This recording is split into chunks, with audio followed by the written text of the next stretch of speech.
그냥 중요한 것들만 설명을 드릴게요. 저는 저 7단지에 살고요. 7단지에 살고 공무원만 40년을 했어요. 그 중에서 20년을 부동산 관련 분야에서 있었어요. 서초에서 토지관리 팀장 했었고, 그 다음에 이제 서울시에 가서는 도로관리, 건설행정과 도로관리 팀장을 했었고, 한강에 가서는 운영과장을 했었고, 이제 뭐 그래서 부동산 쪽에서 한 20년을 근무를 했고, 시립대 그 도시행정대학원에 가가지고 도시행정 중에서도 부동산학을 전공을 해서 석사학위를 받았습니다. 이렇게 이제 그 석사 논문이 토지의 입체적 이용에 관한 것에서 썼는데, 그때 당시에는 너무 이렇게 앞선 거였던가 봐요. 제 건 논문 누가 별로 보지도 않지만. 그런데 요새는 이제 많이 쓰이는 것 같아요. 제 건 논문 좀 쳐다봤는지 어쨌는지는 잘 모르겠는데, 그 중개사를 하시니까 되게 이제 재건축에 대해서는 되게 아실 텐데, 재건축에 대한 기본 개념부터 우선 좀 아셔야 돼요. 재건축은 다른 말을 쓰는 게 아니고 사업이라는 소리를 씁니다. 사업. 재건축 사업이라고 해요. 사업. 그러니까 재건축은 건축을 다시 한다 그 말이고, 사업은, 이 사업이란 말은 돈을 벌자라는 뜻이에요. 돈을 벌자.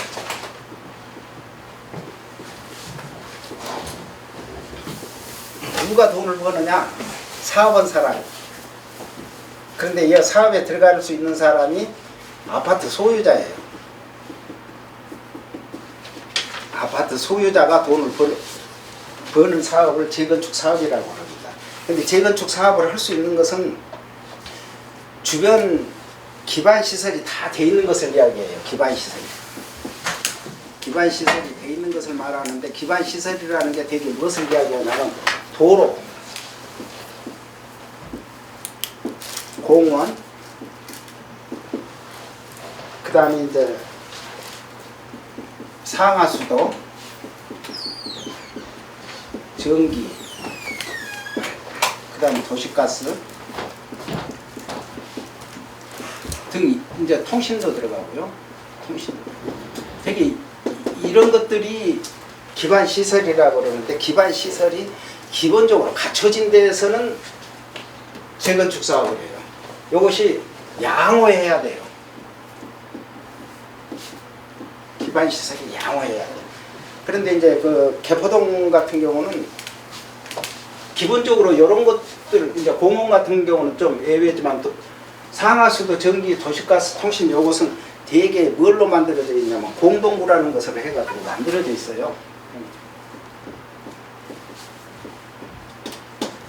그래서 옛날에는 전신주가 이렇게 심어지고 막 그랬었잖아요. 지금 전신주 하나도 없잖아요. 전부 땅속으로 들어가 있는 게 이 공동구가 다 설치되어 있어서 그러죠. 그래서 이 재건축 사업을 하려면은 기본적으로 기반 시설이 양호해야 되고, 그 다음에 두 번째가 뭐냐면 토지가 전부 누구 거여야 되냐면 아파트 소유자 거여야 돼요. 토지가. 그러면은 예를 들어서 이제 그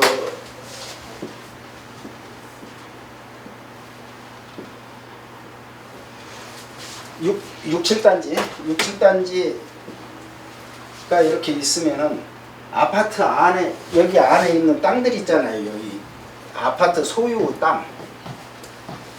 요것이 전부 누구 소유냐 하면은 아파트 소유자들 땅이어야 돼요. 그러면 이 아파트 소유자들한테 이익이 가게 하는 것이 재건축이에요. 그런데 재건축을 하다 보면은 이익이 너무 많이 생긴단 말이에요. 이익이 너무 많이 생기니까 이걸 조금 규제를 한 거예요. 나라에서. 그러는데 이게 이제 재건축 사업인데 똑같은 걸로는 재개발 사업이라는 게 있어요.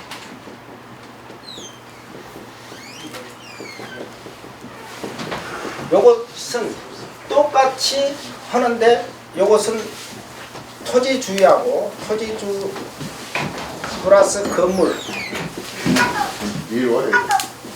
이것만 있으면 상관이 없는데 이것 말고 또 뭐가 들어가 있냐면 여기에는 도로하고 공원 국어 뭐 이런 것들이 들어가 있어요.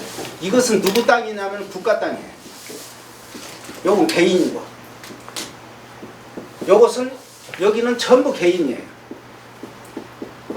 차이가 재개발 사업하고 재건축 사업하고 차이가 여기에요.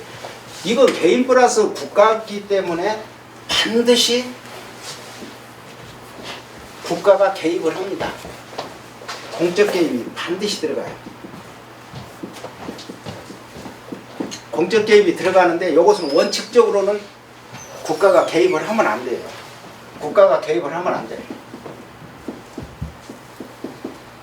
개입을 하면 안 되는데 이 큰 땅덩어리를 갖고 개발을 해버리면은 이익이 너무 많이 생기니까 그걸 규제를 해놓는 거예요. 그런데 예를 들어서 80평짜리 지금 저 일원동이나 뭐 이런 데 가시면 80평짜리 이렇게 쪼개져 있는 것들 있잖아요. 이렇게 쭉 연결되어 있는 집들 있잖아요. 요거 집 때려 부시든지 짓든지 지 마음이에요.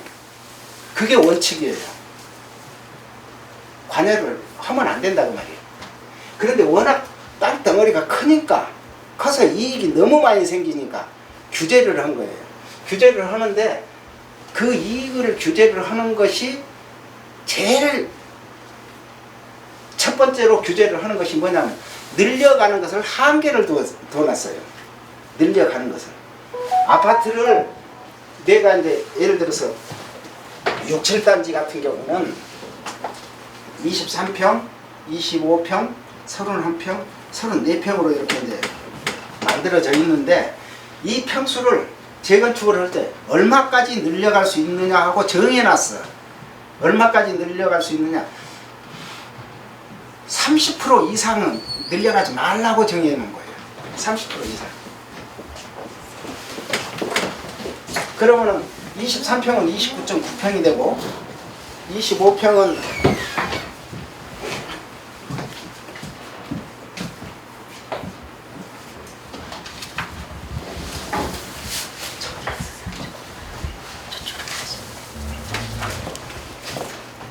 3을 곱으면 3, 5, 15, 3, 2, 6, 30, 32.5인가? 31평은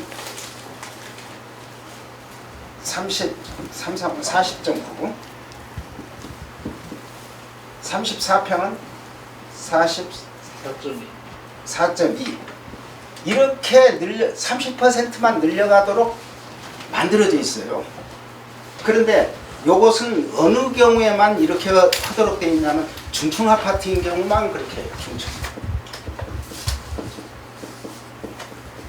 중층 아파트.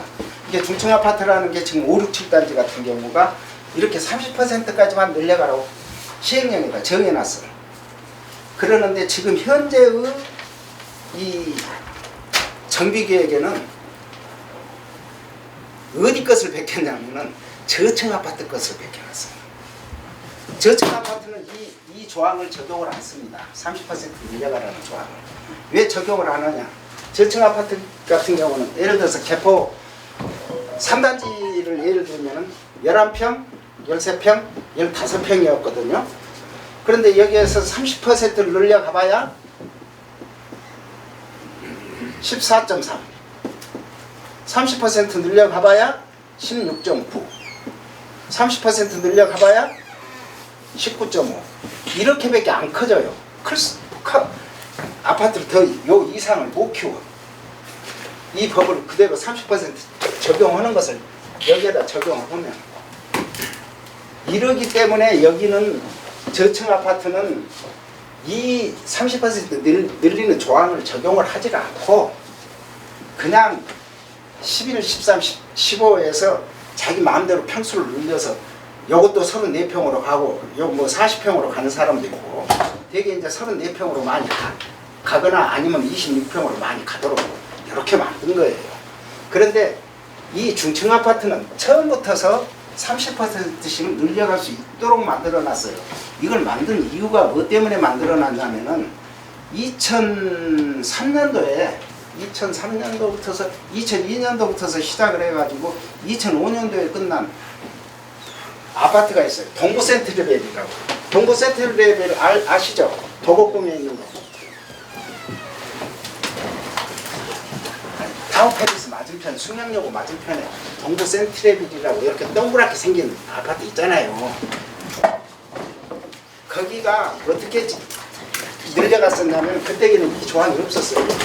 이 조항이 없어가지고 31평, 34평이 기존에 31평, 34평이 몇 평으로 늘려갔냐면 약 58평, 60평으로 늘려가 버렸어요. 이게 거의 2배를 늘려가 버린 거예요. 그때 당시에 이거 가격이 6, 7억 정도밖에 안 갔는데 이게 갑자기 늘려서 배로 늘려가니까 14억, 15억 이렇게 이제 값이 팍 튀어버린 거예요. 재건축을 해가지고. 그러니까 너무 돈을 벌어가지고 그때 당시에 난리가 났어요. 2005년도에. 그래서 이건 너무 먹었다. 아무리 니거들 땅이라고 그러지만 너무 먹었다. 좀 줄여서 먹어라. 그래서 이 30%가 만들어집니다. 그 요것은 배로 먹었으니까 100% 먹은 거잖아요. 이게 전 세계적으로 제일 개인으로 봐서는 제일로 재건축에서 돈 많이 벌어요. 동부센트럴. 그랬는데 이거 분양이 이걸 할 때 당시에 바로 앞에 뭐가 분양이 됐었냐면은 타워팰리스가 분양이 됐는데 막 분양이 안 됐었어요. 그래 나중에서 이제 값이 막 튀니까 이제 분양이 됐는데 그때 이제 그 분양 안 돼서 이제 누구한테 막 억지로 맡기고 그랬는데 그거 특혜 줬다고 막 그러는데 특혜가 아니고 억지로 맡기다시피 했는데 에이 억지로 맡기니까 좀 싸게 줬거든요. 그래 받아갖고 사가지고 있으니까 그냥 동부센트럴이 올라와서 타워팰리스 값이 올라가고 비싸져가지고 그때 당시 들어간 사람들이 참 이익을 봤죠. 이런 연유가 있어서 이 30%를 만들어 놓은 거예요.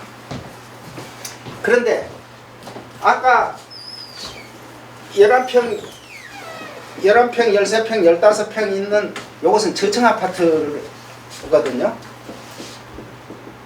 저층 아파트는 지금 시형 1, 2, 3, 4가 그래요. 1, 2, 3, 4가 5층짜리로 지어졌었단 말이에요. 5층짜리로 지어져 있고 요것은 15층짜리로 지어져 있어요. 요것은 땅의 값어치가 틀려요. 땅의 값어치. 요것은 저층 시형 1, 2, 3, 4는 2종 일반 주거지역이에요. 2종 일반 주거지역.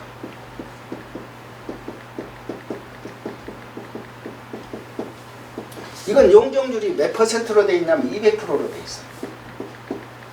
2종 일반 주거지역은 요 서울시 기준입니다.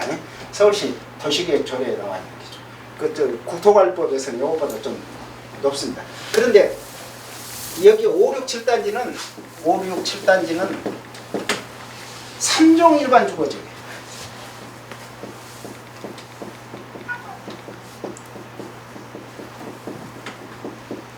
여기는 용적률이 몇 프로냐면 250%예요. 그러니까 250%까지는 지을 수 있어요. 그런데 이 계획서를 세운 사람들이 우리가 중층 아파트니까 중층 아파트를 기준으로 해서 계획서를 세워야 되는데 무엇을 보고 계획서를 세웠냐면 저층 아파트 것을 갖다 베껴버린 거예요. 이걸 이제 갖다 베끼는 것을 전문용어로는 벤치마킹이라고 해요.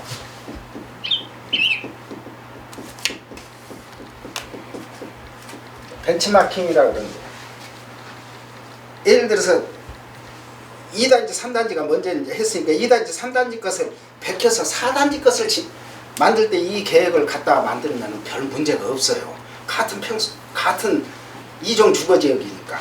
그런데 우리는 2종 주거지역이 아니고 3종 주거지역이니까 이 계획서를 갖다 베키더라도 어디 것을 갖다 베켜야 돼요. 당연히 대치동은 다 3종 주거지역이었단 말이에요. 다 15층짜리 첨실 아파트가 됐든지 대치 페리스가 됐든지 다 3종 주거지역에서 15층짜리 때려 짓고 뭐 35층 올라간 거잖아요, 되게. 그러면 그놈을 갖다 베꼈으면 이게 잘못됐다고 안 하는 텐데 이거를 잘못 만들어 버린 거예요. 그래서 이걸 잘못 만들었는데 그걸 눈치챈 사람이 누구냐면은 5단지예요. 5단지는 이거 아닌데 해가지고 5단지는 어떻게 저 평형 배분이 됐냐면은 중대형이 80%고 중대형이 80%고 그러니까 5단지는 떨어져 나가버렸어요. 6, 7단지에서 5, 6, 7단지가 처음에 한꺼번에 여기로 이야기가 됐었는데 5단지는 떨어져 나가버렸어요. 그 5단지가 떨어져 나가면서 여기는 중대형을 80%를 짓고 소형을 20%로 짓는 걸로 됐어요. 그런데 한번 보세요. 이거 두 가지만 봐도 40평, 44평 이건 중대형으로 가는 거잖아요. 당연히 이게 몇 세대냐면 요게 580세대, 이게 580세대 그래요. 그러면 1160세대가 31평, 34평이면은 요것이 이제 400, 400 그렇거든요. 그래서 800 해갖고 전부 합해서 1960세대가 되는데 1960세대가 되는데 이런 식으로 만들어졌어야 되는데 6, 7단지 계획이 어떤 식으로 만들어져 버렸냐면은 국민주택 규모 이하가 20% 아니 국민주택 규모 이제 중대형으로 한 것이 20% 나머지 80%가 국민주택 규모 이하로 계획서가 돼버립니다. 이걸 통과시켜 버렸어요. 그러면 구청에서 이걸 몰랐겠어요? 알았겠어요? 시청에서 알았겠죠. 아는데 말을 안 해. 말을 담당 직원들이 왜? 자기 다치기 싫은 거야. 공무원 속성이 나도 공무원 40년을 했지만 공무원 속성은 자기 연금 받 어떻게든지 안 다치고 연금 받는 게 최고 목표예요. 진급 좀 빨리 되면 또 좋고 진급하고 연금 받는 거 그게 최고 목표인데 내가 괜히 지기들이 만들어 온 놈 여기에 틀렸네 저거 틀렸네 이야기 안 해. 법에만 맞는지 안 맞는지만 따지는 거예요. 그 사람들은 안 가르쳐줘요. 절대 안 가르쳐줘요. 그래서 거꾸로 된 거예요. 요거다고 요거다 5단지하고 그러면 여러분들 사라 그럴 때 5단지 사라 그러겠어요? 6, 7단지 사라 그러겠어요? 6, 7단지 사라고 하면은 손님한테 잘못되라고 하는 꼴이 돼버려요. 5단지 쪽으로 가는 것이 재건축이 되고 났다면 요 계획대로 되고 났다면 5단지 쪽이 훨씬 잘 되죠. 잘 되지는 거예요. 6, 7단지. 그리고 지금 준비위원회 한 사람들이 이 땅 개념 자체를 몰라. 2종 주거지역인지 3종 주거지역인지도 몰라. 3종 주거지역 여기에 이제 그 5, 6, 7단지는 3종 주거지역이거든요. 3종 주거지고 지금 여기 여러분들이 있는 요 상가 있는 데는 여기는 상업지역으로 돼 있어요. 용적률이 800%예요. 그래서 상가 지역은 값이 비싼 거예요. 이번에 고밀도 개발한다고 어쩐다고 그 역세권 고밀도 개발한다고 하는 게 대개가 2종, 3종 준주거지역, 상업지역 이렇게 있는데 그걸 용적률을 높여주겠다라는 이야기. 여기 200%로 돼 있으니까 요걸 300% 올려주겠다.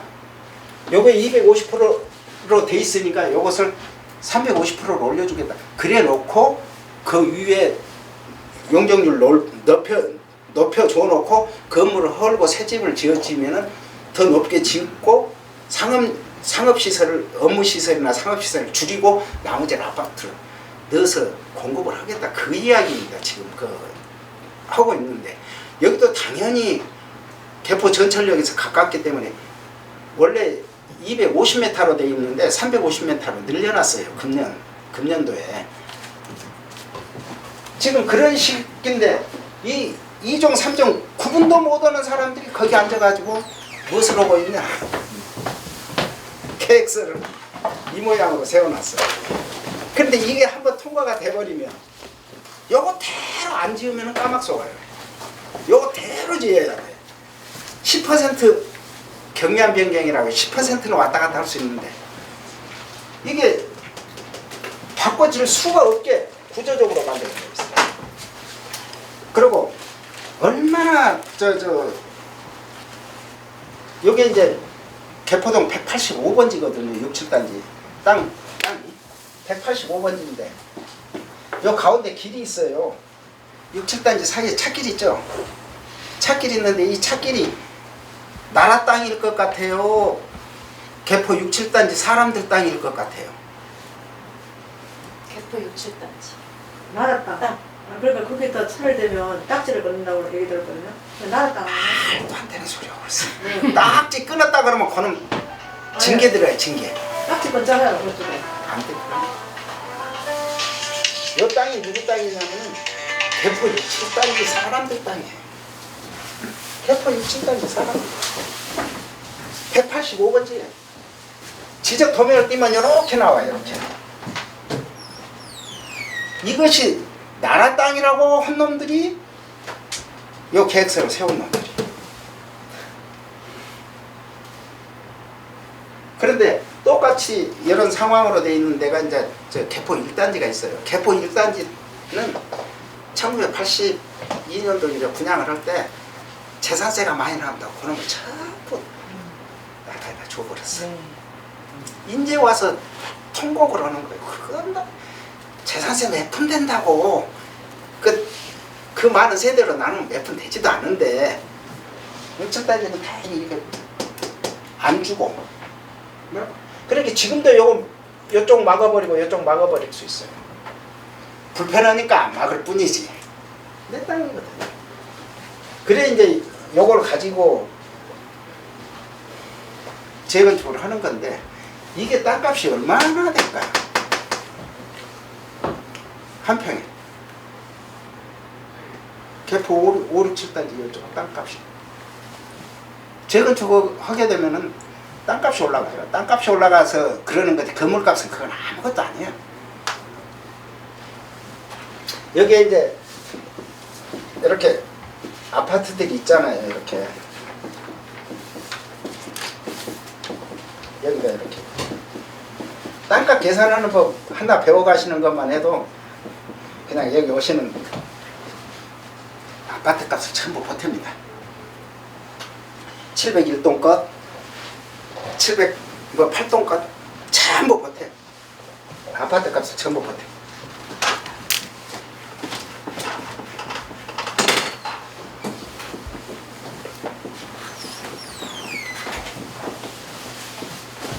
여기에다가 또 무엇을 보태냐?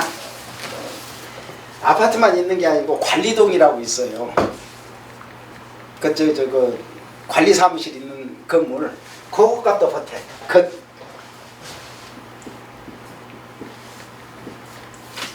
여기에다가 또 값이 나가는 게 뭐가 있냐면은 나무들이 있어요. 나무들. 원래 나무값도 보태요. 이런 것들을 보태가지고 원래는 요것에다 무엇을 빼게 돼 있냐면 철거비를 빼게 돼 있어요. 건물을 옛날에는 철거는 비용이 많이 들었어요. 지금은 철거하는 비용 많이 들어요? 적게 들어요? 몰라. 8단지 있죠? 8단지 그 15층짜리 그거 할 때 시끄러운 소리 들어보셨어요? 꽝 소리 들어보셨어요? 남산 아파트 할 때는 그냥 그 텔레비에 선전이 나오고 하는 정도지만 지금은 그런 정도로 다 지나가지고 시간대가 탁탁탁탁탁 해가고 와그르르르 먼지도 안 나. 물을 워낙 많이 뿌려놔가지고 그래서 철거비를 원래 빼요. 요것을 무엇으로 나가냐? 요 땅 면적으로 나가.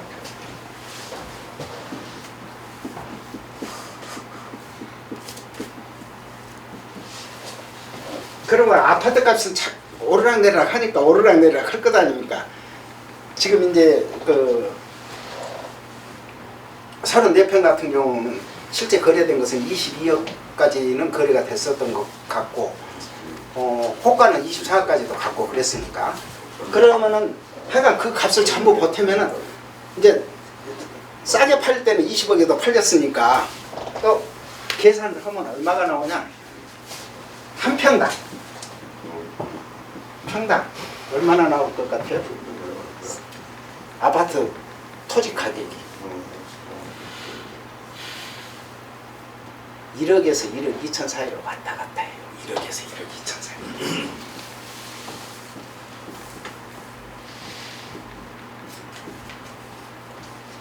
그렇게 비싼다.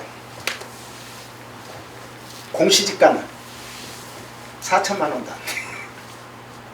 지금 현재 공시지가는 4천만 원. 실제 가격은 1억에서 1억 2천짜리 지금 거시기로 하는 겁니다. 그래서 이 비싼 땅을, 이 6층단지 이 비싼 땅을, 5단지도 그 정도 나와요. 5단지. 이 비싼 땅을 재건축을 하게 되면 이제 아파트 값이 이제 올라가잖아요. 그런데 아까 이야기했듯이 건물값은 제껴버리고 또 계산하면은 이 땅값이 탁 튑니다. 그러니까 그 값이 튀는 거, 그것을 이용해서 재건축을 하는 거예요. 그러면 지금 현재 아파트 용적률이 몇 프로나 되냐? 용적률이 지금 140%에서 150% 사이쯤 돼요. 135에서 150% 사이. 추진위원회에서 발표한 것은 146%라고 그럽니다.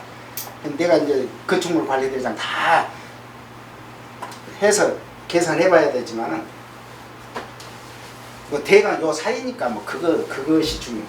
150%라고 칩시다. 150%. 용적 지금 현재의 아파트 5, 6, 7단지 용적률이 150%예요. 그런데 원래는 몇 프로까지 지을 수 있다? 중층 아파트는?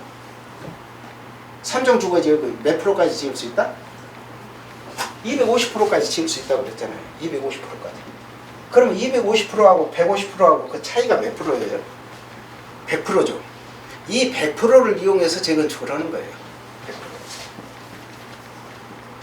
100%. 이 개념이 없으면 재건축을 안 하는 거예요. 재건축을. 이 100%를 이용해서 재건축을 하는 거예요. 이 100%를. 아까 저층은 용적률이 어느 정도냐면 80% 정도밖에 안 돼요. 그러니까 재건축을 하면은 저층이 더 나아요, 고층이 더 나아요. 땅 면적으로 보면은 저층이 더 낫습니다. 왜 그러냐면 그때 당시에 15평짜리가 대지 면적이 20평이었거든요. 그런데 여기는 5, 6, 7단지는 34평짜리가 대지 면적이 20평이에요. 지금 현재 평수가. 그래서 가격 차이가 이렇게 나는 거예요. 어느 것이 더 비싸요? 중층 아파트 땅값이 비싸요? 저층 아파트 땅값이 비싸요? 상업지역 땅값이 비싸요. 우리가 지금 있는. 항상 용적률이 높은 쪽이 비싸요. 용적률이 높은 쪽이. 그러니까 땅을 이렇게 보실 때,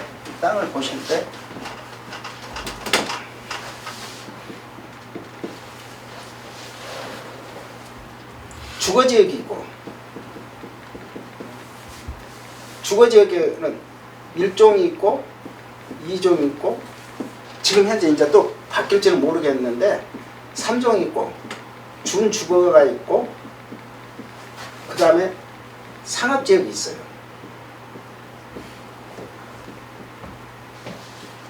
여기에도 이제 중심 상업지역이 있고 일반 상업지역이 있고, 그 이제 또 자세히 하죠.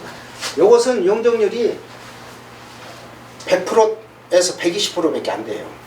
그러게 그 교대 뒤쪽에 가면은 낮은 아파트 2층짜리 이렇게 집들 아주 고급 집들 있잖아요. 그것은 일종이에요. 환경이 무지무지하게 좋아. 이게 값도 비싸기도 하지만 그런데 땅값으로 따지면 싸요. 땅값으로만 따지면. 그 다음에 2종이 어디냐? 여기 이제 그 옛날 저층 아파트. 저층 아파트가 2종이에요. 3종이 중층 아파트예요. 요 개포동 쪽에서는 요거 경기요고 요 밑에 쪽만 3종 지역이에요. 그래서 되게 15층으로 지어져 있어요. 여기 현대, 우성, 뭐 그 경남까지 전부 15층으로 지어진 이유가 그거예요. 그 다음에 준주거는 여기가 원래 준주거 지역이어가지고 6층 정도만 지어요. 준주거 지역. 대신 여기는 뭐예요? 땅이 좁아요, 되게. 왜 그러냐면 상업적 성격을 띠고 있어서 그래요. 상업적. 준주거. 그 다음에 이제 일반 주거 지역은 지금 여기가 현재 일반 주거 지역이에요. 용적률이 800%. 이거 800. 요거 한 400% 돼요. 이번에 역세권에서 이제 용적률 늘려준다 그러고 요거 한 100% 200% 늘려줄 거예요. 중심 상업지역. 서울에서도 아주 높게 지어진 데가 있어요. 아주 높게 지어진 데. 어디죠? 타워페리스. 그 다음에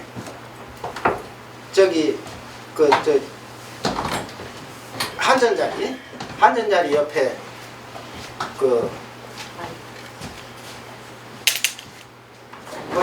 아이파크? 한전 GBC 새로 짓는다는 거. 그 다음에 이제 롯데월드 이런 데는 사실 100층까지 이렇게 쫙쫙 올라가잖아요. 그건 다 중심 상업지역이에요. 육상 빌딩 같은 거. 여기는 1,500%예요. 1,500%. 그러니까 땅값은 어느 쪽이 더 비싼 거예요? 상업지역이 제일 비싸요. 그러니까 같은 그거라도 저층하고 이쪽하고는 요 삼성지역이 더 비싼 거예요. 나중에 보시더라고. 그래서 삼성지역은 처음부터서 이 30%를 늘려가라고 그렇게 지어졌어요. 그래서 대치동을 가보시면 기존에 있었던 것에서 대개 30%를 늘려서 지었어요. 그런데 재건축을 한다 그러니까 이 30%를 늘려간 것이 돈이 되는 거거든요. 그런데 이걸 안 하고 자 23평을 23평으로 가. 25평을 25평으로 가. 31평을 31평으로 가고 34평을 34평으로 가면은 재건축할 이유가 있습니까? 없습니까? 없어요. 재건축할 이유가 하나도 없어요. 재건축할 이유가 하나도 없어요. 34평에서 34, 지금 현재 5, 6, 7단지는 건물이 무지무지하게 튼튼히 잘 지어졌어요. 특히 6, 7단지는 밑에가 뭘로 되어 있는 줄 아세요? 화강암으로 되어 있어요. 큰 바위가 하나로 밑에 깔려 있어요. 화강암으로 되어 있어요. 천재 지변이 나와서 지진이 온다 그래도 꿈쩍도 않을 아파트예요. 그런데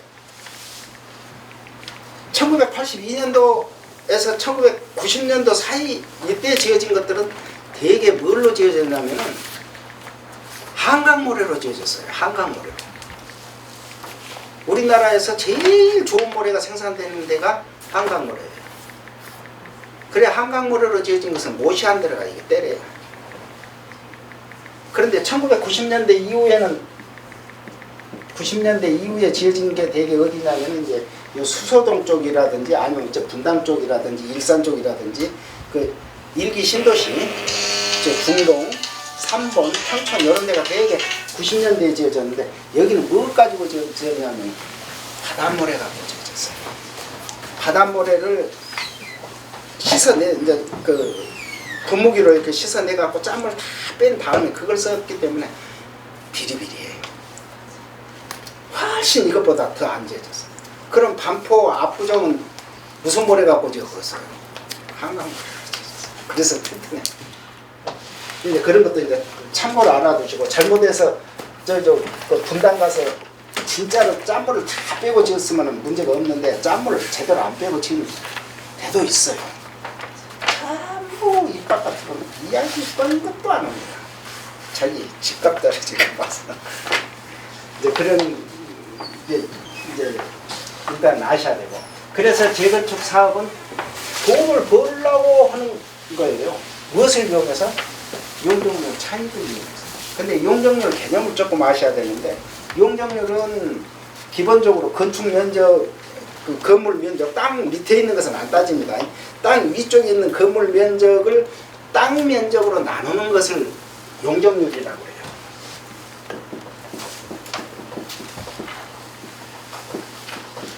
건물 연면적을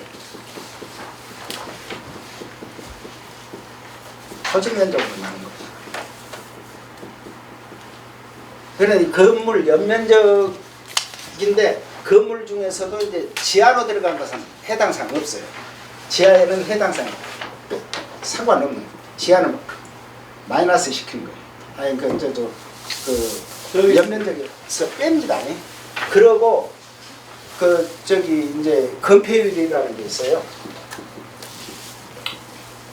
건폐율은 토지 면적에 건물 연면적이 아니고 건물 바닥 면적, 건물 바닥 면적을 따져요.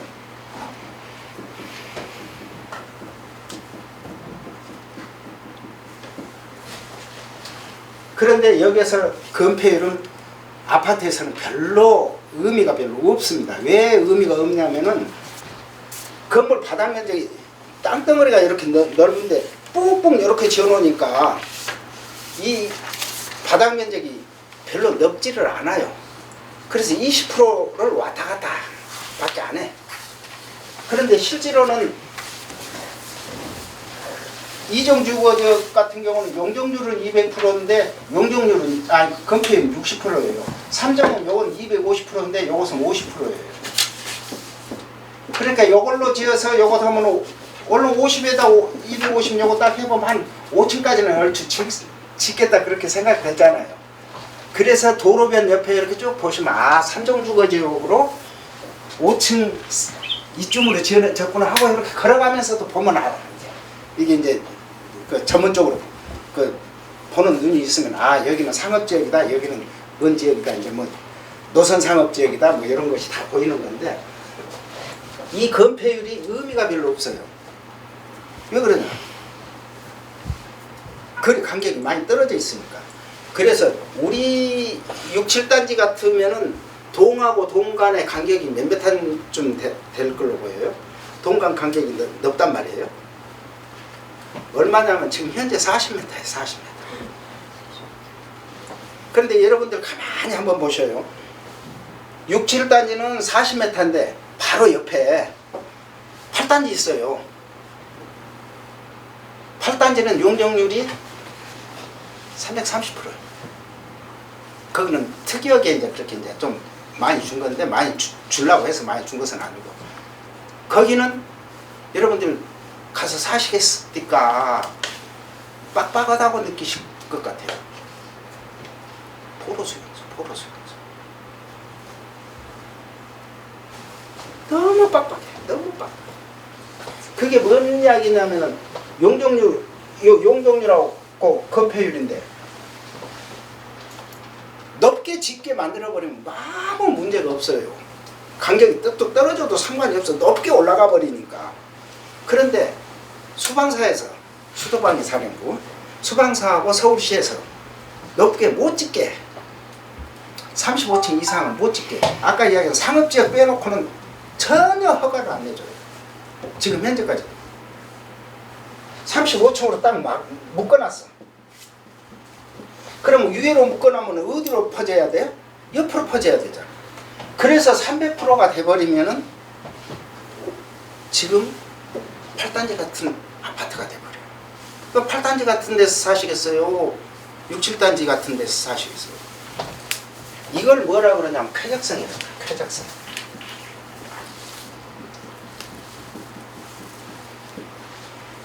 주거지역은 쾌적성이 좋아야 돼요. 쾌적성. 사람이 살기 좋아야 된다. 사람이 살기 좋아야 돼. 그런데 이 쾌적성이 없는 거예요. 용적률이 높으면. 그런데 상업지역에서는 쾌적성을 안 따져요. 상업지역이나 중주거지역에서는 쾌적성을 안 따져요. 무엇을 따져요? 돈이 잘 벌리느냐 안 벌리느냐를 따지는 거예요. 그러니까 이것은 주택에서는 쾌적성을 이야기하지만 상가에서는 돈이 잘 벌리느냐 안 벌리느냐를 따져요. 이걸 수익성이라고 해요. 수익성. 그러니까 정약용의 시에 이런 게 있어요. 자기 집 앞에 큰 집이 있었던가 봐. 근데 큰 집이 건물 새로 진다고 딱 걸고 나니까 앞이 팍 터져버릴 것 아니야. 이렇게 좋을 수가 한 시가 있어. 그 정도로 앞이 튄 게 좋은 거라고 말이야. 그런데 우리는 지금 상가를 따지는 게 아니고 주택을 따지는 거잖아요. 쾌적성이 높아야 돼요. 쾌적성이 높다 그러는 이야기는 동간 간격이 멀을수록 좋아. 근데 위에서 눌러버리 35층 이상 못 짓게 하니까 빡빡해져 버려. 그래서 될 수 있으면은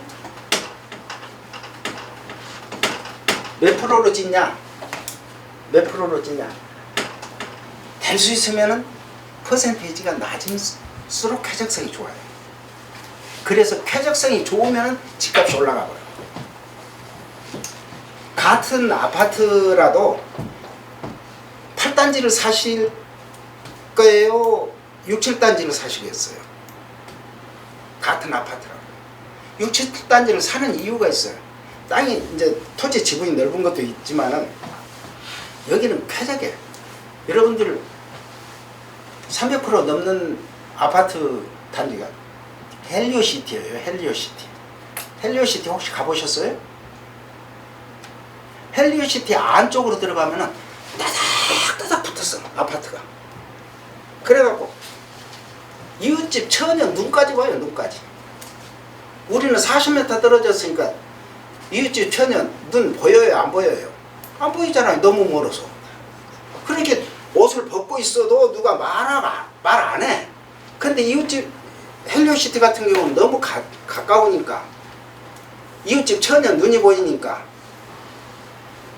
할 수 없이 커튼을 치는 거예요. 커튼.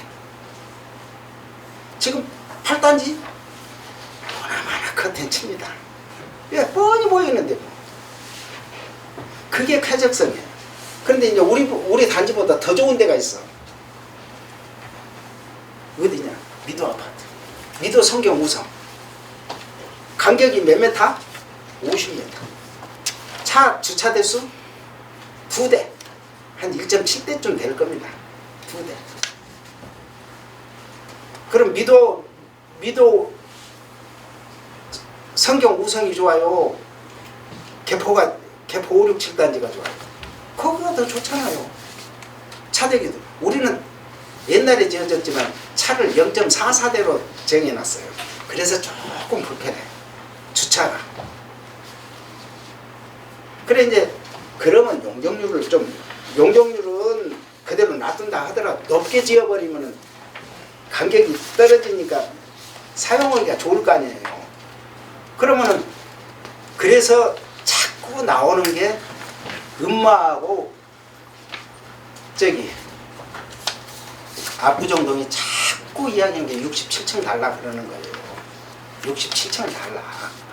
용적률은 그대로 줘도 좋으니까 높게 지어야 간격이 뚝뚝 떨어져야 주차를 마음대로 할 수 있게 만들 수 있을 거 아니에요. 그래서 하는 건데 그러면은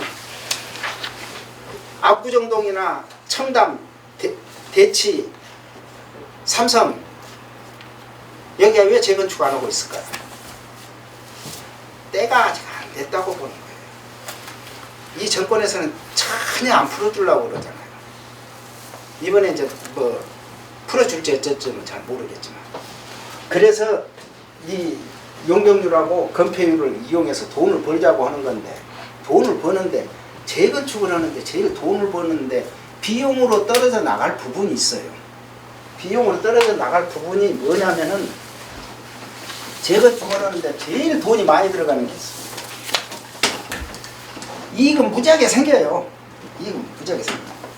그 중에서 제일 무서운 것이 재건축 부담금이에요.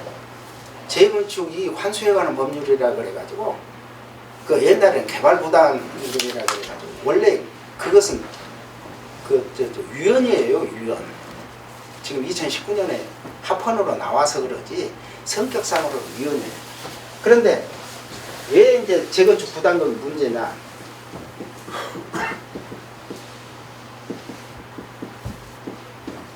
이것은 이익이 생긴 것에 대해서 몇 프로를 가져가냐면 50%를 가져가요. 재건축을 하면 반드시 이익이 생겨요. 이익이 생겼는데 그놈의 나라에서 몇 프로를 가져가 버린다? 50%를 가져가 버린다. 그런데 이걸 계산을 해보니까 건설부에서 발표한 것이 4 내지 7억이라 그랬어요. 이번에 발표된 게. 그런데 내가 계산을 해보니까 10억이 넘어. 여기다 여기다 차이가 왜 생겼냐? 건설부에서 10억 저렇게 해놔버리면 골치 아프지. 발표하기 언론에도 발표하기 올라. 왜 그러냐면 23평에서 23평으로 간 걸로 계산한 거예요. 저기에서 건설부에서 건교부에서 이렇게 가는 거예요. 이렇게 가는 게 아니고 실제로는 23평에서 29.9평으로 가야 될 거 아니에요. 30% 늘려간다는데 나 23평으로 갈래. 그렇게 하실 거예요? 재건축을 하든지 재개발을 하든지 하면은 무조건 적은 평수로 이렇게 이제 희망 평형을 조사를 해요. 희망 평형을 조사를 하면은 내가 갈 수 있는 최대의 큰 데로 가는 거예요. 그래야 내가 이익을 보죠. 왜? 자, 한번 보세요. 지금 최근에 지어진 것이 이제 3단지 DH 아너힐스. 거기 34평짜리가 지금 현재 며칠 전에 28억에 계약이 됐어요. 그러면 한 평에 약 한 8천만 원 정도 되죠. 8천만 원 정도. 그러면은 만일 요 5, 6, 7단지가 건물이 또 새로 딱 지어지면 3단지 것이 더 비쌀까요? 5, 6, 7단지가 더 비쌀까요? 5, 6, 7. 왜 그럴까요? 새거. 늦게 지은 거. 늦게 지은 것이 제일 좋다야. 항상 늦게 지은 게 좋다.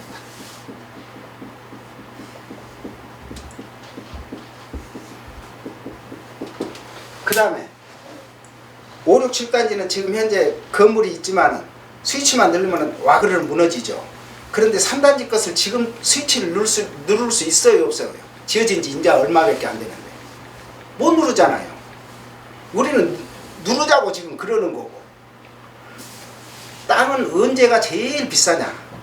빈 땅일 때가 제일 비싸요. 빈 땅이. 늦게 지은 것이 좋고 빈 땅. 여러분들이 지금 이제 조금 보시면은 금방 여러분들 아실 수 있어요.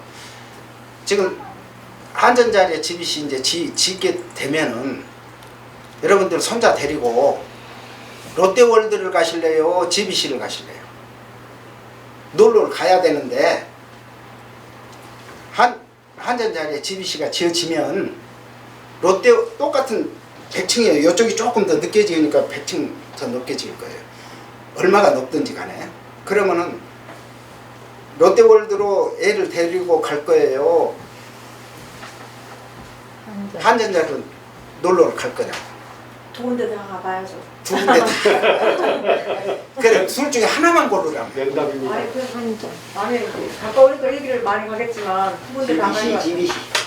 애들은 당연히 GBC를 가요. 왜 그러냐? 이쪽이 더 높게 지을 뿐만 아니라 나중에 지어졌어요. 나중에 지어졌어요. 미국의 엠파이어 스테이트 빌딩은 아시죠? 이번에 칼리츠인가 뭔가 그 두바이에서 지은 거 말고 그거 말고는 훨씬 엠파이어 스테이트 빌딩 100층이라고 그래갖고 그거하고 똑같이 지어진 게 1929년에 같이 지어진 게 있어요. 크라이슬러 빌딩. 여러분들 크라이슬러 빌딩 아세요? 뉴욕 가도 몰라. 거기는 관광 코스 자체도 안 돼버려. 어디는 그래도 다 뉴욕 가면 어디는 한번 가봐요? 엠파이어 스테이트 빌딩. 거기가 높이가 한 20m가 더 높아요. 그러니까 이쪽으로 가는 거예요.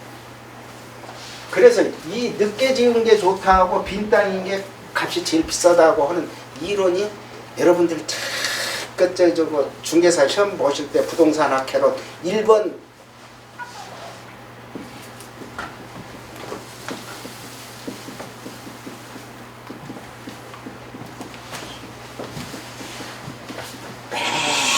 엄청 외우셨을 거예요. 부동산 학회론 제일 처음에 나오는 이론, 부동산 이론 1번 최유효 사용 원칙. 요 최유효 사용 원칙 그 정의 내려진 거 보면 뭐가 뭔 말인지 이해가 안 가. 그런데 아주 간단하게 외우시면 돼요. 뭐든 게 제일 좋다? 늦게 지은 게 제일 좋다. 그 다음에 땅은 빈 땅인 게 제일 좋다. 언제든지 빈 땅일 때가 제일 땅값이 비싸요. 같은 땅이라면. 그리고 부동산에서 제일 중요한 것은 항상 어느 위치에 있느냐가 중요해요. 위치 깔기로.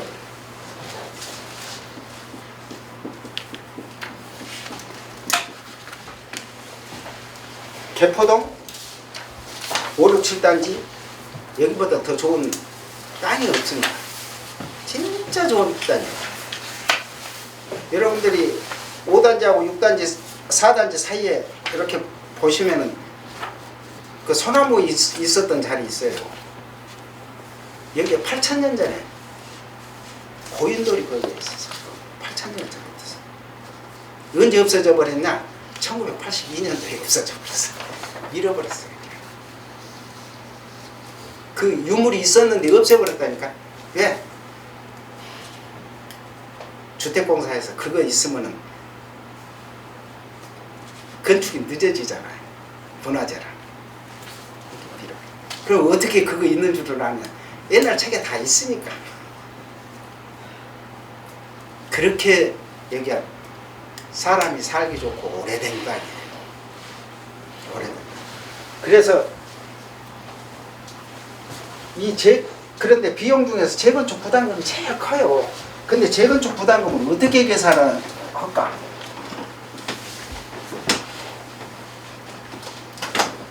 재건축 부담금은 초과이익 환수 중에 부담금은 되겠죠. 초과이익이 초과이익. 초과이익 환수제 이름을 재건축 부담금이라 그러고 내가 건물을 추가 분담금은 내가 건설해서 짓는 것. 그러니까 구분을 잘 하셔야 돼요. 부담금하고 분담금. 초과이익 위에가 초과이익. 그러니까 재건축 초과이익 부담금. 그 제초한 재건축 초과이익 환수에 관한 법률이에요. 이름 자체가. 요건 추가 분담금은 건축을 하게 되면은 건축하는 비용 있잖아요. 건물 짓는 비용. 그것은 서로 나눈다 그래서 분담한다 해서 나눠서 분담한다 그래서 분담금이고, 요것은 돈 아무 딴소리 하지 말고 돈 내놔 하는 것을 부담금이라고 그래요. 그러니까 요것은 세금 성격이야. 부담. 네가 부담해라 그 이야기는 딴소리 하지 말고 돈 내놔라 그 이야기고, 분담은 건물 짓는데 아니 너는 26평이니까 그놈에 따라서 분담금 내고 나 분담금. 요것은 건축비에 해당되는 거고, 요것은 이익에 관한 것이에요.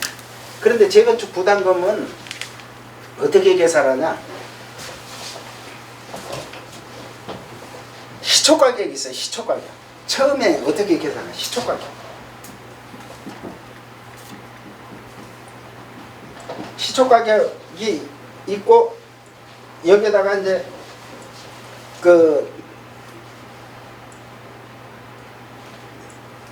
1, 2년에 얼른 지어지질 않잖아요. 그러니까 여기에 정상 집가 상승, 아니 정상 주택 가격 상승률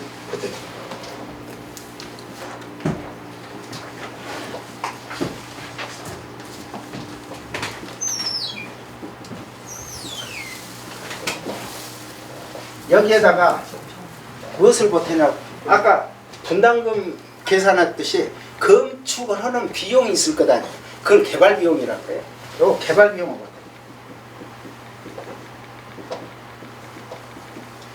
이것을 전부 보태 가지고 나중에 이제 다 짓고 나서 가격이 나올 거다.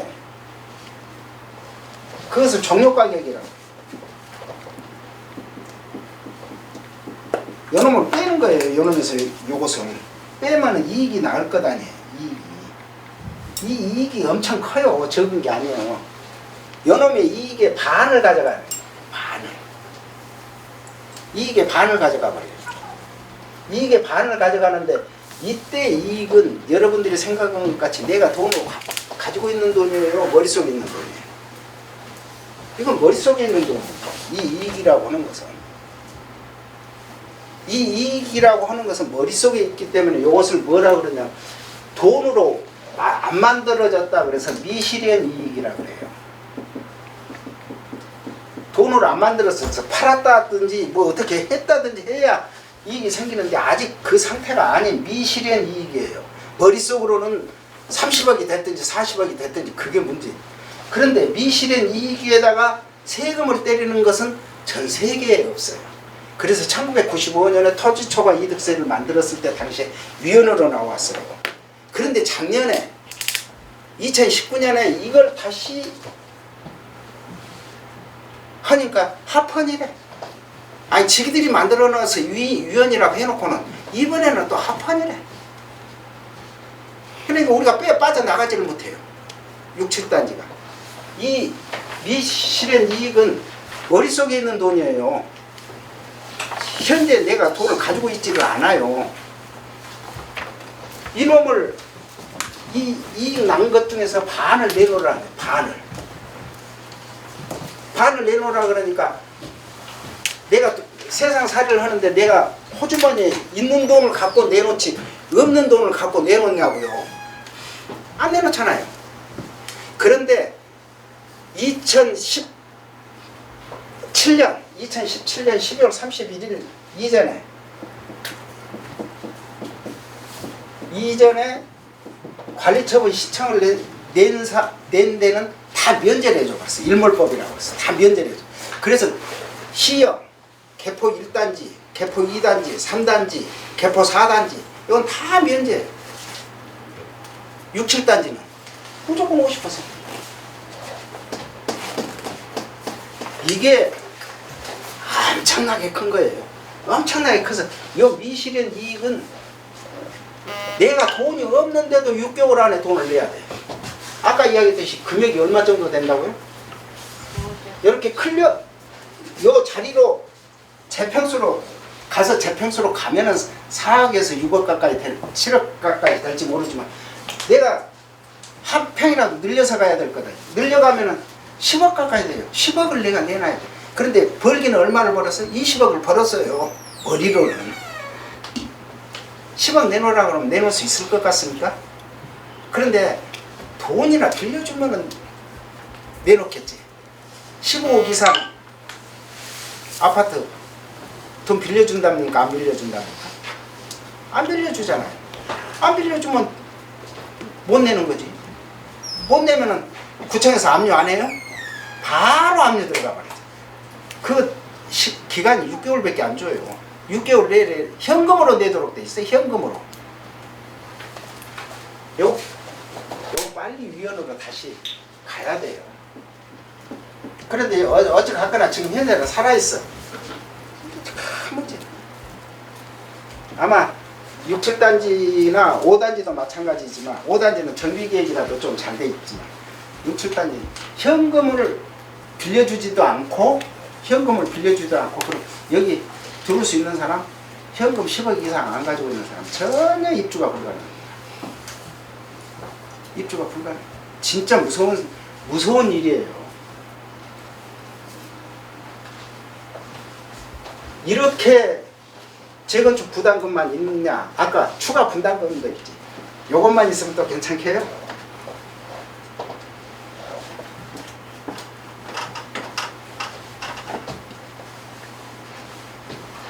국민주택 규모 이상으로 지어버리면은 그것에 대한 이익 전부 법인세를 해요.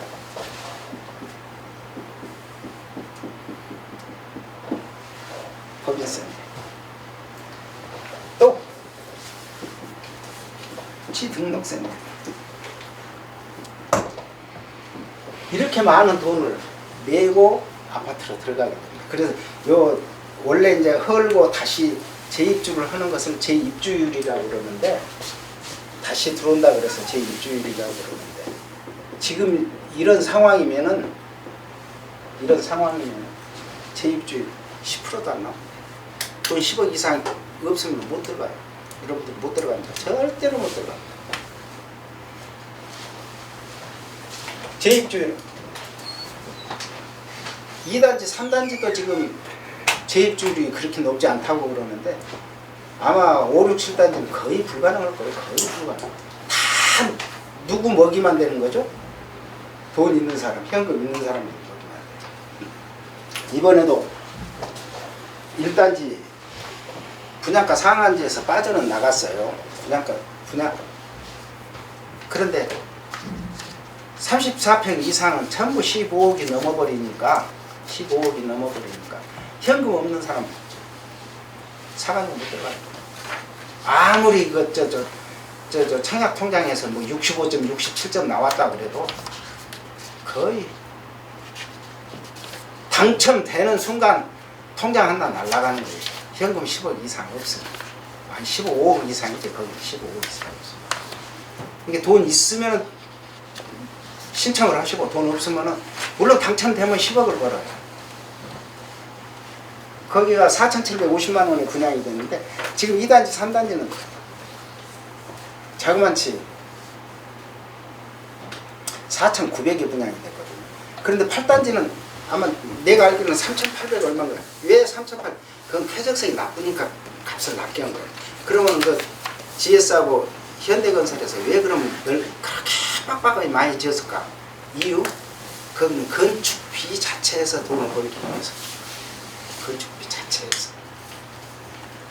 그런데 지금 이렇게 정비계획을 세워놨는데, 용적률이 지금 현재 이 6, 7단지 정비계획은 300%로 돼 있어요. 300%.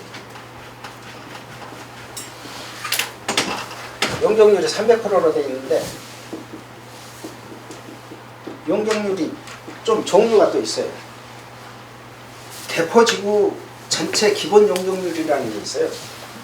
기본 용적률이 있는데, 기본 용적률이 이 정도로 도시를 만들면 되겠다 하고 만든 용적률이 210%예요. 210%인데 이걸 그 친환경이라든지, 그 다음에 이제 장소명 태양열 뭐 발전을 한다든지 그런 걸 설치를 하는 것은 허용 용적률이라고 해요.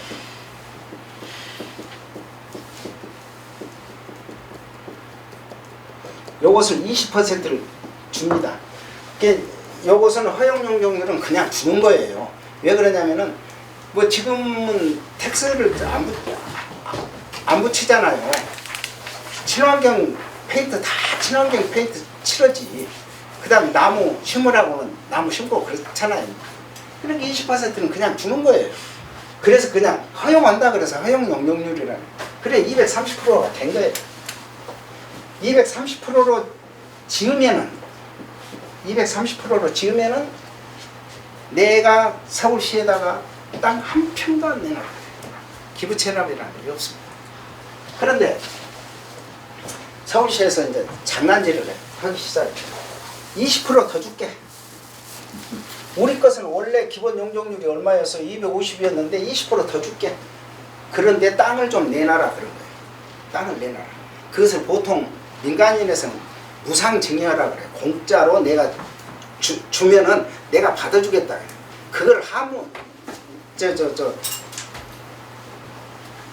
공법에서는 뭐라 그러냐? 그걸 기부채납이라고 그래. 기부채납. 기부라는 말은 내가 너한테 준다라는 것을 기부라고 하고, 채납은 그래 네가 주니까 내가 받겠다. 공짜로. 그것도 기부채납 용적률이 20%예요.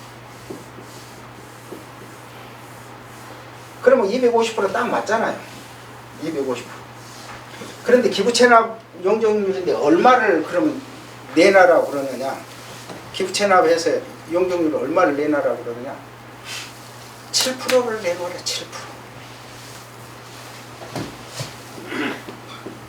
이 도둑놈들이, 서울시 도둑놈들이. 그러면 우리가 지금 11만 얼마니까 약 한 3만 평 되거든요. 우리 유치단이니까 3만 평 되는데 요것만 해도 얼마예요? 2,100평이. 아까 한 평이 얼마 정도 간다고 그랬죠? 1억 간다면 2,100만 원 그냥 이것 준다고 그러고 2,100평을 가져가 버리는 거예요.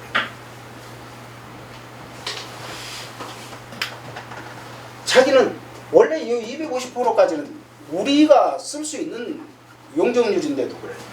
여기에다가 더 장난질을 쳐.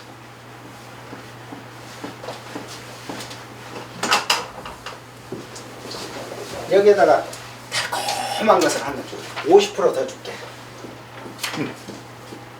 50%를 더 주는데 소형을 지으면은 요놈의 25%는 25%를 지으면은 소형으로만 지으면 25% 더 줄게. 그런데 여기서 딱 두 가지를 묶여놨어요. 여기에 진짜 못된 것은 임대 아파트를 지으면 25%를 지으면 합해서 50% 줄게. 그럼 몇 프로가 돼버렸죠? 50% 플러스 하니까 300%가. 그래서 300%는 용적률이 높으면 무조건 좋아요. 무조건 좋은데 높이를 못 짓게 만들어버리면 어디로 퍼져버려요? 옆으로 퍼져버려요. 그게 헬리오시티예요. 지금 2단지, 3단지도 250%로 지어졌는데도 나는 가서 보면 빡빡하더라. 200%가 한 230%쯤 지는 게 딱 좋아요. 제일 좋은데 땅값이 비싸다 보니까 이 임대 소형은 분양이 가능해. 요건 분양이 가능해. 그런데 요 임대가 문제예요. 임대의 25% 중에서 임대를 지었으면 아파트가 있으면 땅 지분이 있어야 돼요, 없어야 돼요? 있어야 될 거다. 땅 지분도 내놔라. 공짜로. 이것도 기부채납.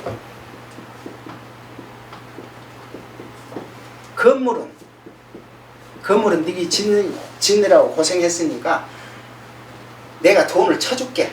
그런데 표준건축비로 쳐주겠다. 표준건축.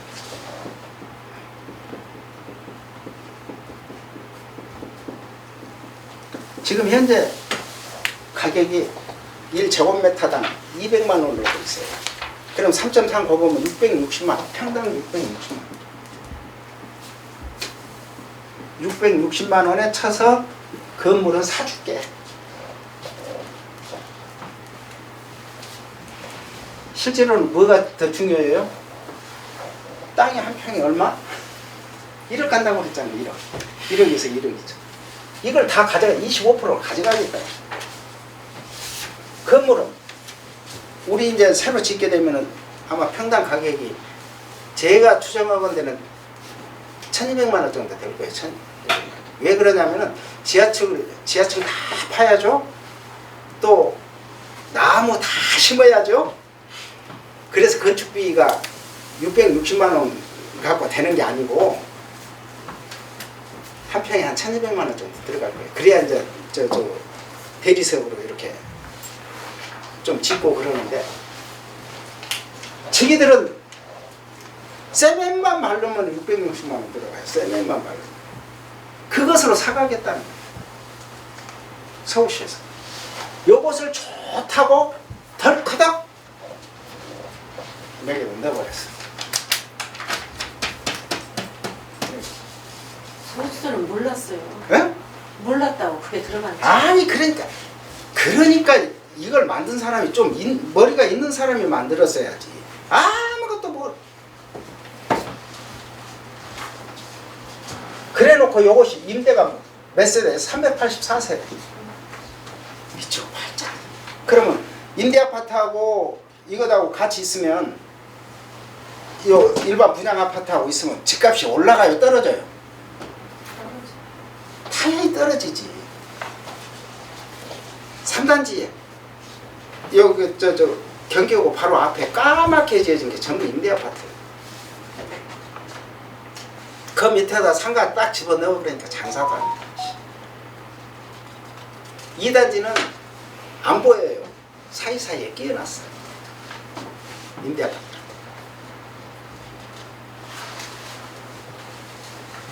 이거 기부채납. 아까 요거 기부채납. 그 다음에 또 무엇을 해놨는 줄 아세요? 통풍고라기하고 바람은 지가 알아서 다 이리 빠져나가고 저리 빠져나가요. 4단지서부터서 저기 6단지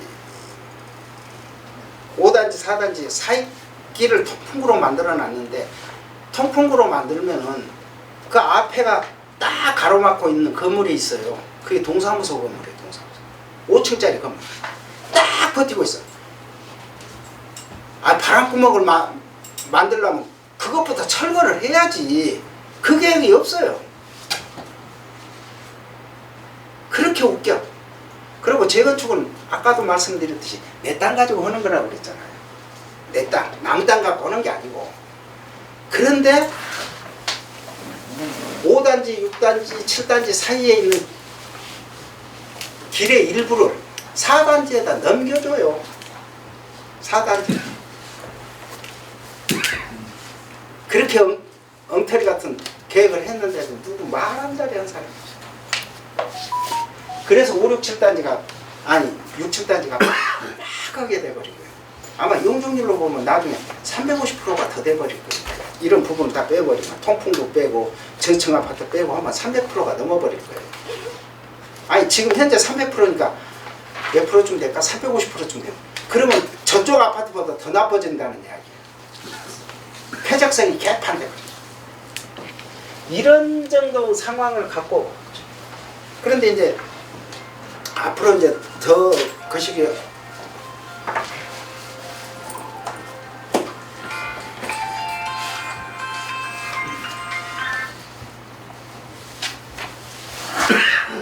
더 그거 하는 게 지금 조합을 이렇게 해가지고 열심히 이제 설립을 하려고 해요. 추진위원들 분명히 줘서. 그러니까 제가 이제 그 이야기를 하면서 이걸 제발 좀 고치고 이걸 고쳐야 제대로 되니까 고쳐서 가야 된다고 그렇게 이야기를 해도 안 고치고 가겠답니다. 이거 한번 보죠. 아까 이게 400세대, 이게 400세대, 580세대, 580세대. 그런데 43평을 280세대를 만들고 39평을 420세대를 만들고 34평을 850세대를 만들고 25평을 1080세대를 짓는답니다. 그러면 34평은 원래 44.1평까지 갈 수 있으니까 이 사람들 580세대가 전부 이리 가겠죠. 왜 그러냐면은 34평에서 44평으로 가면 10평이 늘잖아요. 한 평의 값이 얼마가요? 1억이 갑니다. 지금 현재 8천만 원이잖아요. 한 평이 8천만 원인데 적어도 하면 얼마를 가겠어요? 4, 5년 있으면 재건축이 하고 나면 한 평이 얼마실까? 1억은 갈 거 아니에요. 그래서 34평에서 44평 가는 10평 늘어난 거 그 10억을 내가 먹겠다고 해서 재건축을 하는 건데 그리고 새 집이어가지고 거기에서 이익 난 게 아마 한 10억 정도 할 거예요. 그래서 20억 되는 건데 20억 버는 것 중에서 50%는 나라에서 뺏어가고. 그런데 34평이 580세대가 이게 580세대가 안 돼. 43평으로 간다 치더라도 얼마가 부족해? 300명이 부족했습니다. 그 다음에 31평이 또 580세대인데 300명이 여기서 갈 거다 아닙니까? 300명이. 저 사람들이 43평으로 못 가니까 39평으로 또 가야지. 그럼 420명이. 여기에서 또 580명이 또 부족해.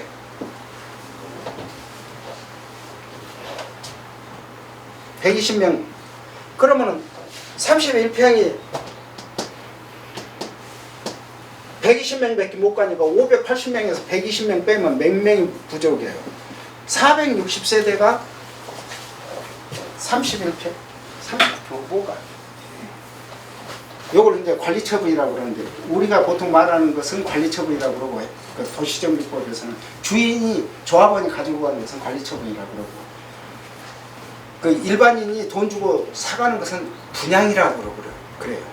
그러니까 관리처분이 이꼬르 분양이에요. 그런데 관리처분이라는 소리를 쓰는 것은 조합원들한테는 관리처분이라고 그러고 일반인이 돈 주고 사들어오는 것은 분양이라고 그래요. 그러면 460세대가 몇 평으로 가야 돼요? 할 수 없이 34평으로 가요. 그럴 거 아니에요. 이 사람 갈 데가 없어. 460세대가. 그 460세대가 이렇게 가게 되면은 460세대가 여기서 이렇게 가게 되면은 390세대만 남아. 그럼 이 460세대가 31평에서 34평밖에 못 가니까 얼마로 손해보는 거예요? 5평이 적어지니까 내가 5억을 손해를 보는 거예요. 5억을 손해. 5평이 적어져 버리니까. 그럼 이 사람들이 가만히 있을 것 같아요? 칼부리고. 그런데 390세대 요 사람들은 되게 이익을 봐요. 25평짜리 400명밖에 안 되거든요. 근데 390명이니까 400명 다 가고 10명만 못 가요. 10명. 그런데 자 31평에서 요 사람은 34평으로 밖에 못 가니까 3평밖에 안 늘어나는데 25평에서 몇 평으로 가요? 34평으로 가면 9평이 늘어나요. 누구는 9억 벌고 누구는 3억 벌고. 이 계획이 그래서 잘못됐다고. 그러니 빨리 고치자고 그러는 거예요. 이걸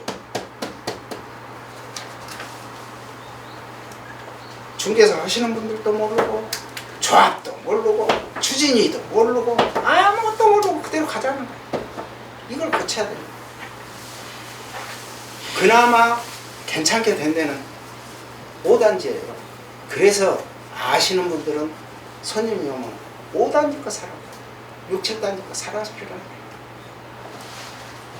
요거 빼고 나면은 전부 1084세대인데 이거 400세대 이 일이 갈 거 아니에요. 그러면 400이면 390세대가 일이 가고 나면은 80세대에다가 680세대 전부 25평으로 가요. 그러면 23평은 왜 나만 2평 늘려서 가냐고 그럴 거 아니에요. 그 2억 벌자고 그러면 재건축하냐 그 이야기가 되거든요. 근본적으로 이게 잘못돼서 이걸 고쳐서 제대로 가야 재건축이 제대로 됩니다. 근본적으로 잘못돼버렸어요. 근본적으로 잘못돼버리니까 제일 큰 문제는 460. 이게 제가 이제 그 서초구청에 있을 때 그때는 그 재건축 부담금이라고 하고 개발 부담금이라고 그랬어요. 재건축 부담금 그 이후에 이제 생겼는데 똑같은 성격인데 개발 부담금이라고 그랬는데 제가 개발 부담금 2개를 매겼어요. 하나는 고속도로변에 있는 양재 우성 아파트 있어요. 양재 우성 아파트하고 그 다음에 교대 옆에 있는 유원 아파트하고 두 개를 했는데 양재 우성은 좀 위치가 좀 그렇잖아요. 예. 그래서 값이 이제 개발부담금 나간 게 그때 당시로 200만 원이 나갔고 유원 아파트는 저기 옆에 있어가지고 그 교대 옆쪽에 있어가지고 금액이 나간 게 한 800만 원 정도가 나갔어요. 물론 지금으로 보면 한 10배 정도 벌었어요. 약 2천만 원, 8천만 원 정도 될 겁니다. 이제 지금 현재 돈의 가치로 봐서는. 그랬는데 그게 딱 나가니까 어떤 일이 벌어진 줄 아세요? 양재 우성은 서울시 직원들이 직장 주택조합을 만들어 갖고 지은 아파트예요. 그런데 유원 아파트는 저 서초구청 바로 옆에가 있는 외교안보연구원, 지금 이름이 좀 바뀌었습니다만, 거기가 뭐 하는 데냐면은 외국의 대사나 영사나 참사관으로 나갔던 그 높은 자리에 있었던 거라. 그 자리 이제 정권 바뀌면 사람 바뀌어가지고 뭐니까 임시로 이제 와 있는 데가 외교안보연구원이에요. 거기에서 쉬었다가 또 이제 8년 남은 이제 가고 그러고. 거기 있는 사람들이 이것을 하고 오는데 그 돈이 딱 부과가 되니까 서초구청 대모대가 몰려. 지금은 대모대 정도가 문제가 아니에요. 이건 살인사건 날 정도예요. 그런데 돈 앞에는 얼마나 무서운 줄 아세요? 여기는 200만 원 나오니까 대모를 안 해. 그나마. 유원 아파트는 한정 간부들하고 아까 외교 간부들이 직장조합 만들어가고 서초구청에 쫓아와가지고 대모를 하는데 진짜 그 사람들로 보면 서초구청장이 우습죠. 한참 직급도 낮잖아요. 막 이러는데 남자들은 다 뒤로 빠져버려요. 왜 그러냐면 자기 가오를 말하자면 직급도 높고 그러는데 대모할 수도 없고 이제 그러니까 뒤로. 그 사모님들이 딱 와가지고 딱 하는 게 여자들이 대모하는 것 중에서 제일 무서운 게 뭔 줄 아세요? 옷을 벗어버려. 옷을 벗어버려. 그럼 그 데모를 막으려면 어떻게 막아야 돼요? 모포로 이렇게 감싸는 수밖에 방법이 없어요. 모포 가져오라고 그래서 감싸주는 수밖에 방법이 없어요. 그렇게 돈이 무섭습니다.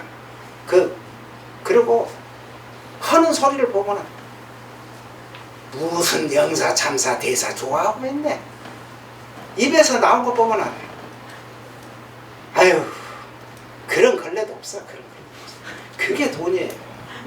그런데 자그마치 10억 가까이를 부과를 했다고 생각을 해보십시오. 얼마나 난리가 납니까? 그런데 이걸 안 고쳐. 안 고치겠다는 거예요. 안 고치겠다.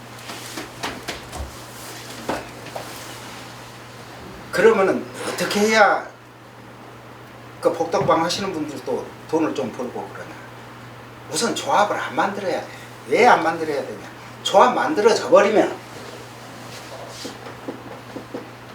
조합이 만들어지면 일단은 재산권 행사를 못 한다는 데 문제가 있어요.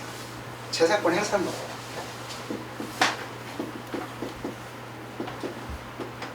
행사가 안 돼요. 왜 그러냐. 조합이 성립이 딱 되는 순간에 조합원들 재산은 뭘로 들어가 버려요? 신탁으로 가버려요. 신탁으로 가버리면은 조합원들은 돈을 그 사지도 못하고 팔지도 못하고 아무것도 못해요. 재산권 행사를 못 해버려요. 재산권 행사를 못 하는데 할 수 있는 사람이 딱 있어.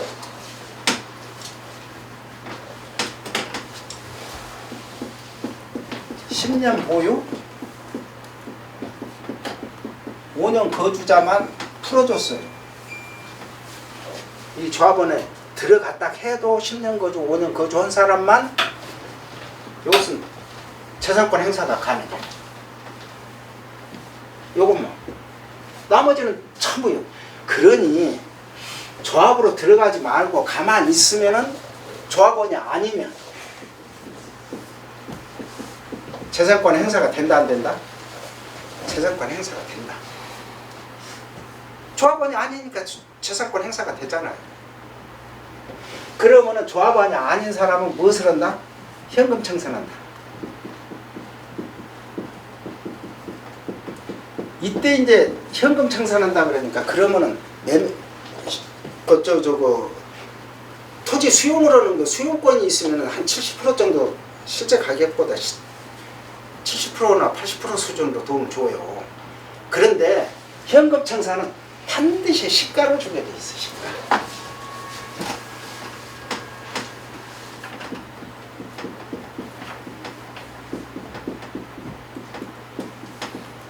시가로.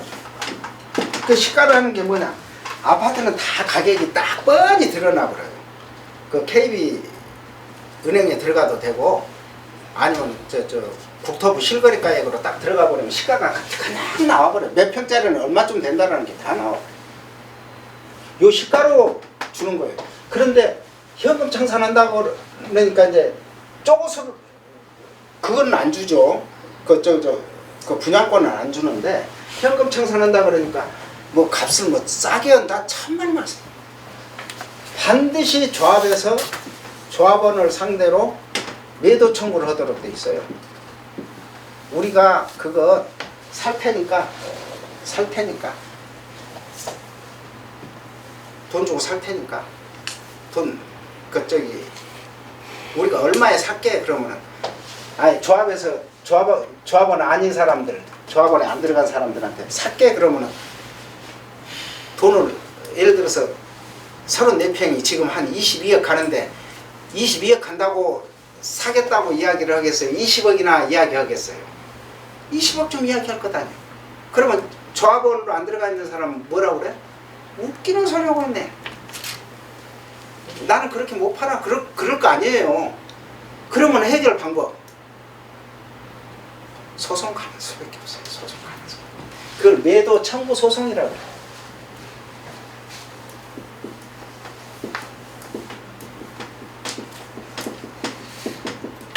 소송 가면은 이제 법원에서 감정평가서 두 군데다가 감정 의뢰를 내가지고 그 평균치를 갖고 협의를 해요. 그런데 그 기간 동안에 또 값이 오르면 또 다시 해야 돼요. 방법이 없어요. 그렇게 매도 청구 소송을 해도 요게 하루 이틀 걸리냐고. 소송 한번 해보시면 아시지만 소송 한번 걸었다 그러면 보통 1년 반이 갑니다. 예를 들어서 여러분들 특히 그 복덕방 하시면서 주의하실 것 중에 하나가 뭐냐면은 그 매도인 아니 임차인 쪽에서 보증금 적게 주고 이렇게 하는 거 될 수 있으면 하지 마세요. 그 중개하셨다가 잘못하면 큰 코 다칩니다. 왜 그러냐면은 원래 이제 그 2회 이상 안 되면은 바로 그 계약 해지를 할 수가 있는데 지금 이제 상가 같은 경우는 이제 3회로 바뀌었지만 할 수는 있는데 그걸 안 하고 그냥 아이고 좋은 게 좋지 또 그쪽에서는 금방 드릴게요 하다가 보증금이 적잖아요. 그럼 보증금 다 까고도 그 돈 받아낼 재간이 없습니다. 이겨도 어디 가서 받아요? 못 받아요. 그래서 조금 내가 덜 먹더라도 세를 덜 받더라도 금액을 보증금 쪽 금액을 최소한도 1년 정도 금액을 갖고 계셔야 돼요. 안 그러고 딱 해버리면은 3번 안 냈는데 그때 이제 해지 통지 절대로 못합니다. 우리나라 사람들 마음이 좋아가지고. 근데 서양은 그냥 안 내면 바로 해지 통지 해버리거든요. 그러고 소송 걸려 어려워요. 그래서 세 내줄 때 보증금 넉넉하니 안 잡았다가 피해본 사람을 난 너무너무 많이 봤어. 잘 조심하셔야 돼요. 그리고 계약은 절대로 누구를 봐주고 안 봐주고 하는 문제가 아니에요. 그래서 여러분들이 쓰는 요 개라는 이야기가 이쪽에 이렇게 한 것은 나무에다가 자죽을 낸 거예요. 여기서는 칼도자인데 이 칼이 글자를 파는 칼이라 그래서 우리말로는 끌이라 그래. 끌. 도장 파는 칼. 끌. 발음을 조금 적게 하면 글이에요. 글. 그리고 작은 계약에다가는 안 써요. 반드시 큰 계약. 이렇게 부동산 계약은 반드시 글로 써가지고 문서로 남겨야 안 남겨요. 반드시 문서로 남긴다라는 글자가 이것이 원래 글자예요. 글이라는 글자예요. 근데 나중에는 이제 글안족 할 때는 이 글로 있고, 나중에는 우리가 이제 여러 사람들이 모여가지고 개를 할 때 이 개자가 이 개자예요. 서류로 반드시 만들잖아요. 그래서 부동산이 오고 가고 오는 것은 반드시 계약을 합니다. 계약서를 써요. 옛날 사람들은 아까 이야기했듯이 나무에다 판때기에다 글을 써가지고 있어요. 종이가 없었으니까. 그 옛날 저쪽 그 메소포타미아 같은 경우는 이걸 나무에다 파가지고 요 진흙으로 이렇게 두 개를 똑같이 싸서 햇볕에다 말려서 서로 하나씩 가지고 있다가 그 날짜가 딱 되면 두 개를 딱 깨요. 깨가지고 거기에 써져 있는 그 글자를 보고, 그날 소 10마리를 주기로 했다 그러면 소 10마리를 받고 그러는 정도예요. 이렇게 현금을 청산을 하는데, 아까 이야기했듯이 이제 땅 남은 데가 5, 6, 7단지만 남았거든요. 5, 6, 7단지하고 요 밑에 쪽인데, 현대 이쪽 경남까지 거기만 남았는데, 나중에 봐보시면 아시겠지만 가장 늦게 지어진 집이 제일 값이 많이 나갑니다. 지금 강남에서 제일 값이 많이 나가는 데 어디예요? 몰라. 제일 늦게 지어진 집 강남에서, 강남구에서 개포 3단지. 그래서 3단지가 제일 비싼 겁니다. 지금. 제일 늦게 지어진 것이 제일 좋다. 그래, 이런 것들을 알고 나중에 이제 중개하실 때도 요것이 바꿔지면은 다행히 좋겠는데, 안 바꿔지면은 중개하시고도 욕직살하게 먹을 가능성이 많아요. 중개를 해주시고도 욕을 얻어먹을 소지가 너무 많아요. 재건축이라는 기본 개념도 모르는 사람들이 지금 이것을 쥐고 흔들고 있어요. 그리고 아까 말씀드렸듯이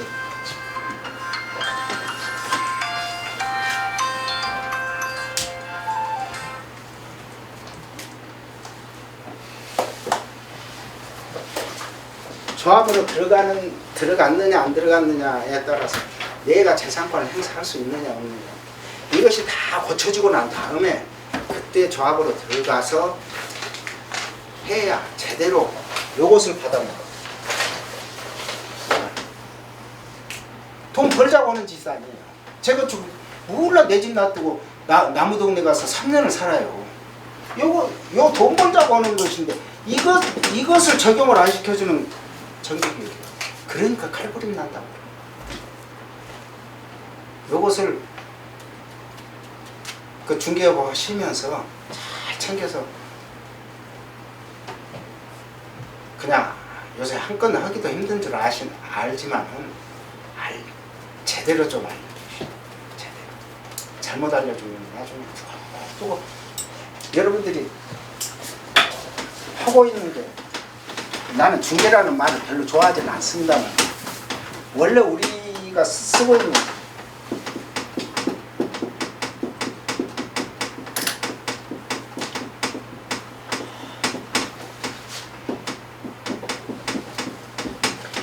이 말이 진짜 좋은 말이거든요. 중개업을 하시는 분을 옛날에는 복덕방이라고 그랬어요. 복덕방이라고 그래가지고 되게 누가 복덕방을 했었냐면, 요 이제 참고로 이제 들어두셔요. 옛날에 보찜 싸들고 이렇게 돌아다니시던 분들 있잖아요. 보부상. 보부상들이 어디 가니까 집이 비어있고 나 어디로 이사를 좀 가야 되는데 좀 해줘 그러면 이 보부상들이 이걸 지고 갔었단 말이에요. 그래서 그 사람들이 어디 집이 비어있으니까 누가 들어가서 살게 이렇게 이제 하고 겨우 그때 당시에 얻어먹은 정도가 큰 돈을 얻어먹은 게 아니고 사실 그것은 일제시대나 자유당 시대까지만 해도 되게 이제 담배값 정도만 받는다 하는 정도로 했다가 소개업이라고 해가지고 영업 소개업이라는 업종으로 바뀌어요. 그런데 이때 복덕이라는 것은 집을 사가지고 들어가는 것은 진짜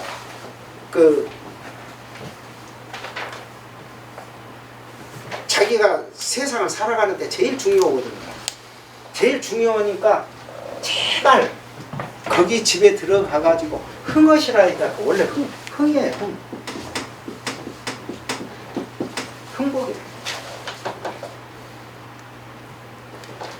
흥복이고 덕은 내가 남한테 이렇게 베푸는 것을 덕이라 그래요.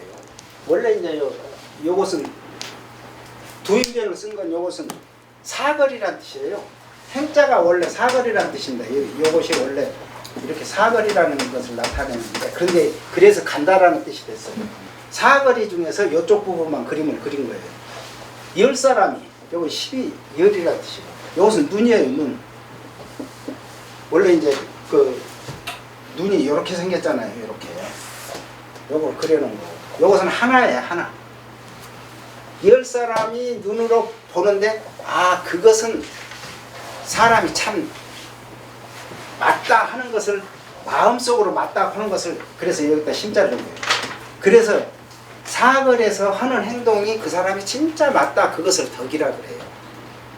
덕이라는 것을 다른 모양 그런 덕은 되게 누구한테 베푸는 것을 이야기하는 거기 때문에 그것을 본따서 우리가 먹는 음식 중에서 떡이 덕자를 발음을 세게 해서 떡이라 그래요. 그래서 떡은 절대로 나 혼자 먹으려고 떡은 안 만들어요. 반드시 누구를 주려고 만들어? 다른 사람을 주려고 만들어요. 떡이라고 하는 것은 그래서 그걸 떡을 이렇게 나눠준 것을 덕을 베푼다 그래요. 떡을 베푸는 거예요. 그래서 떡이 된 건데 요것은 광덕이에요. 흥복 광덕 요것을 줄여서 복덕이라고 합니다. 방은 이제 내가 거주한다. 그래서 집터를 잡는 것을 뭐라고 그러냐면은 복거라고. 이 복은 전복자예요. 전복자. 옛날에는 거북이 등에 불로 찢어갖고 금이 어떻게 가느냐에 따라서 옆으로 반드시 간 것이 제일 보기 좋다고 그래요. 이렇게 비스듬히 가면 복이 없는 걸로 봐요. 그래서 복거라고 그러는데 이게 이제 이중안의 택리지라든지 이런 것이 보면 항상 1번이 무슨 편이냐면 복거 편이에요. 집터를 어디에다 잡느냐. 집터를 어디에다 잡느냐. 여러분들은 진짜 운이 좋아가지고 개포동에다 집 잡는 것은 진짜 운이 좋은 거예요. 이렇게 좋은 자리에다 잡을 수가 없어요. 뒤에 대모산 청계산 있지 앞에 양대치 한강 내가 한강 운영과장을 한 사람이지만 한강물을 오래 보고 있으면 우울증이 와요. 우리 동양 사람은 서양 사람들은 그걸 더 좋아해요. 근데 사람들이 점점 이제 그쪽으로 많이 흘러가는데 압구정동이나 이런 데 올라가갖고 한강 오랫동안 쳐다보면 우울증 와요. 그런데 천이라고 하는 것은 진짜로 좋아서 천은 많이 보면 볼수록 그러고 하는 것. 그래서 집터가 제일 좋은 자리를 하는 것을 복거라 그래요. 집터를 점을 보는 건데 집터를 본다. 이때 전복자하기는 하지만 반드시 현장을 걸어가서 자리를 잡아요. 이건 기독교 교회 목사님이라도 자기 교회 지으려고 그러면 현장 가본다 안 가본다? 현장 안 가보고 교회 짓는 사람 봤어요? 현장 안 가보고 절 짓는 사람 봤어요? 그것을 복이라고. 현장을 파는 거죠. 이렇게 좋은 땅이 어디가 있어? 이런 땅에서 이런 땅을 진짜 흥국광대하게 되게 여러분들이 하셔야 그것들이 한번 그런 손님 한 분 딱 얻으면 이 다음에 그분이 세를 내주든지 아니면 뭐 매매를 해야 되는 상황이 와서 매매를 한다든지 하면 다른 집으로 가겠어요? 진짜 내용을 다 알려주고 계약이 처리가 되냐?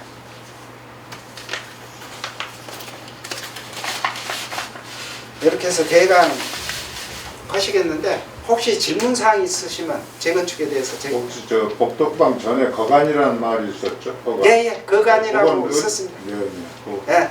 그런데 복덕방이 말이 더 오래됐습니다. 또그 거간보다 더 오래됐습니다. 이전인가요? 예. 네네.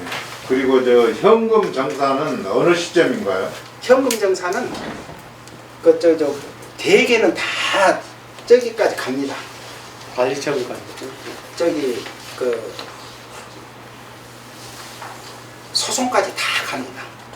거의 다. 소송까지. 그러면 저 마지막 단계 조합 완성 단계.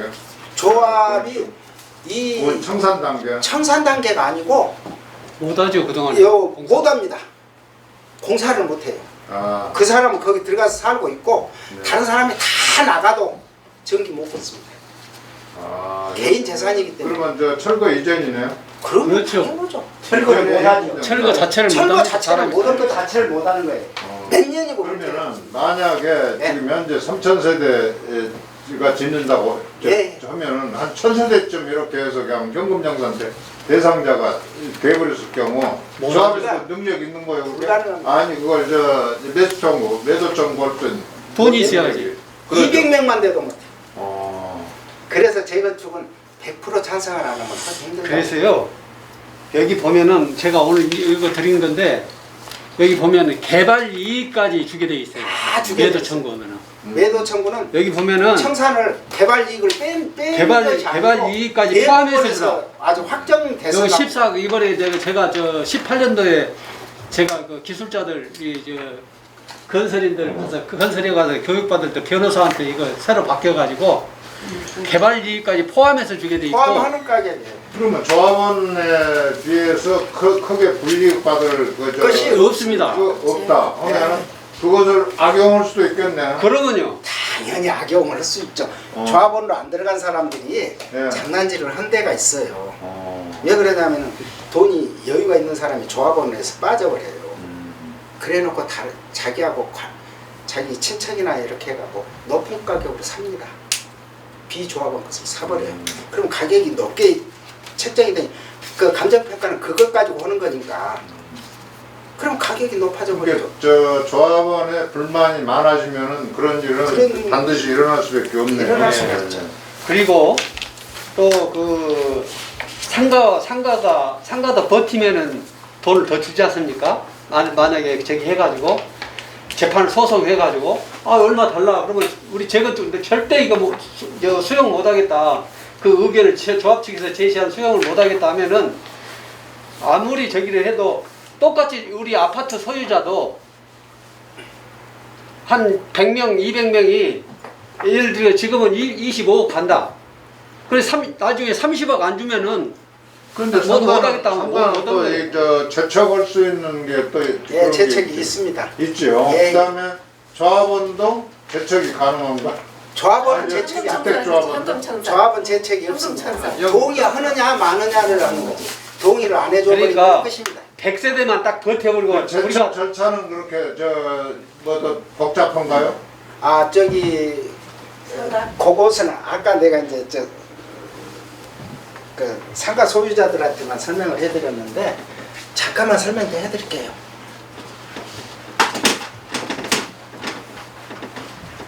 상가가 이렇게 있으면은 상가가 이렇게 여기 두 군데가 있거든요. 60단지. 근데 예를 들어서 상가가 있는데 이 상가가 반대를 하잖아요. 네. 2분의 1 이상이 반대를 하면 조합 설립이 안 돼요. 네. 원칙으로. 그런데 이제 조합 설립이 안 되면 이거 쫓아내려면은 반드시 토지 분할 소송을 걸어야 돼요. 토지 분할 소송. 그런데 여기에가 붙어 있어 버리니까 여기에다 붙어 있으면은 토지를 떼어내줄 때는 반드시 도로가 접해야 됩니다. 그런데 여기에 들어있으면 도로에 안 접해 있잖아요. 네. 할 수 없이 이것은 어디로든지 도로에 접하게 내줘야 돼요. 아, 항상 이 상가를. 그러려면은 조합에서 길을 내줘야 돼. 사람 다니는 길. 그래야 여기를 다닐 거 아니에요. 상가를. 요것을 제척이라 그래요. 그래서 이제 떼낸다라는 이야기인데 반드시 토지 분할 소송을 걸게 돼 있어요. 토지 분할 소송을 걸어가지고 어느 위치로 이제 그 협의를 보게 되는데 대개는 이 사람들로 봐서는 제척 당하는 쪽이 훨씬 이익입니다. 제적 당하는 쪽이. 예. 네. 왜 그러냐면은 이 사람들은 대개 용적률이 70~80%밖에 안 돼요. 상가가 2층으로 돼 있잖아요. 네. 그런데 실제로는 자기들은 250%까지 지을 수 있을 거 아닙니까? 그러면은 170%가 남는 거니까 그 돈을 달라고 할 권리가 있어요. 조합에다가. 조합으로 들어가더라. 그런데 도장을 모르고 딱 찍어줘 버리는 순간에 그 돈 날라가 버려요. 그래서 1단지 같은 경우는 이번에 상가에서 받아낸 돈이 971억이에요. 971억. 그 용적률이라는 개념을 사가는 거예요. 조합에서. 이것도 똑같아. 그런데 그렇지 않고 그냥 니기들만 딱 떼어내버리는 형식이 있어요. 이게 이제 그 개포 시형 같은 경우에 니기는 이쪽 귀퉁이에다 죽게 하고 떨어져 떼내버리는 거예요. 그러면은 그건 그 자리를 그냥 젖혀온 거 아니야? 아니요, 옆으로 뺐어요. 뺐어요? 그럼요. 길에 접해져 있는 거. 길에 접해져 있지만은 그쪽에 놓으면은 아파트 아. 짓는데 더 불편하잖아요. 그쪽에 있는 것보다 요 예. 그런데 이 사람은 또 이쪽으로 가는 게 더 이익이거든. 그래서 해놓고 용적률은 이제 이쪽은 요 땅 면적 빼고 용적률 계산해야 되니까 이 조합 측은.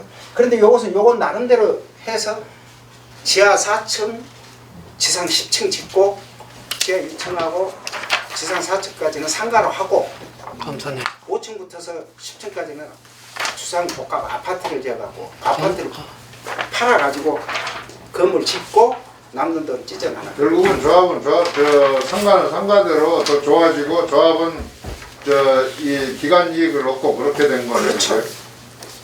그런 것이 있어서 상가 사람들은 진짜로 도장 찍으면 안 돼요. 도장 찍어버리면은 그 돈 다 날립니다. 그러면 상가하고 협의해도 상가에서 빨리 그냥 동의해서 제척 받으려고도 하겠네. 아니요, 그렇게는 제척을 안 시켜줘요. 예. 반드시 소송 가야 됩니다. 제척시키면. 근데 소송까지 끌고 가서 빨리 끝내볼 수도 있고. 그렇죠. 상가에서 그런데 이제 잘한다. 그렇게 안 하는 경우가 있어요. 둔촌동 아파트 같은 경우는 상가가 제척을 했다가 다시 상가로 들어갔어요. 네. 그러고 독립재산제로 상가는 이게 조합은 맞는데 예. 여기는 독립재산제로. 우리 것으로 계산해서 하겠다. 예. 그래가지고 이제 하는데 그것도 또 시끄럽습니다. 그게 쉬운 것은 아니고. 그래서 그런 부분도 좀 있어서 상가 사람들은 언제 도장을 찍어야 되냐, 동의서. 반드시 도정법에 조합원들이나 추진위원회에서 얼마를 주겠다고 결정이 나고 나서 승인을 받고 나서 찍어줘야 맞아요. 안 그러면은 배임에 합의가 된 후로. 합의가 돼서 주민총회를 통과를 해버려야 안 하는데 만약 주민총회를 통과 안 하고 그냥 이번에 이제 개포 1단지 같은 경우 이게 주민총회 상가안이 반영된 총회. 총회를 상태에서 해야죠. 총회를 하고 나서 찍어줘야 돼요. 찍어줘야 한다. 그래야 배임죄에 안 걸려요. 그것도 안 하고 하면 배임죄. 그런데 일단지는 지금 배임죄로 일부가 소송 걸었다는 소리가 있어요. 910억을 줬다 그러니까 910억 근거가 뭐냐 하니까 조합에서 그거 못 들이댄 거예요. 그리고 총회를 받고 나서 한 게 아니고 후에 추인을 했어. 그런데 추인한 것은 배임에 해당이 된단 말이에요. 그런 문제가 있어서 상가를 가지고 있다면 당연히 용적률 부분을 조합에다 주는 거니까 그 돈 받아 먹는 게 당연히 맞죠. 그 계산을 재건축은 앞으로 이 제도가 없애버려 하는 제도가 당연히 없어져야 되는 제도입니다. 네. 왜 없어져야 되느냐? 이걸 사람 피말리는 거예요. 아니 그것이 아니고 기본적으로 내 것 재산에 대해서는 결정권이 나한테 있는 거예요. 내 재산 결정권은 내가 가지고 있는 거예요. 그러면은 똑같이 내가 결정해도 타인에 의해서 피해를 입는 거 아니야? 그렇죠.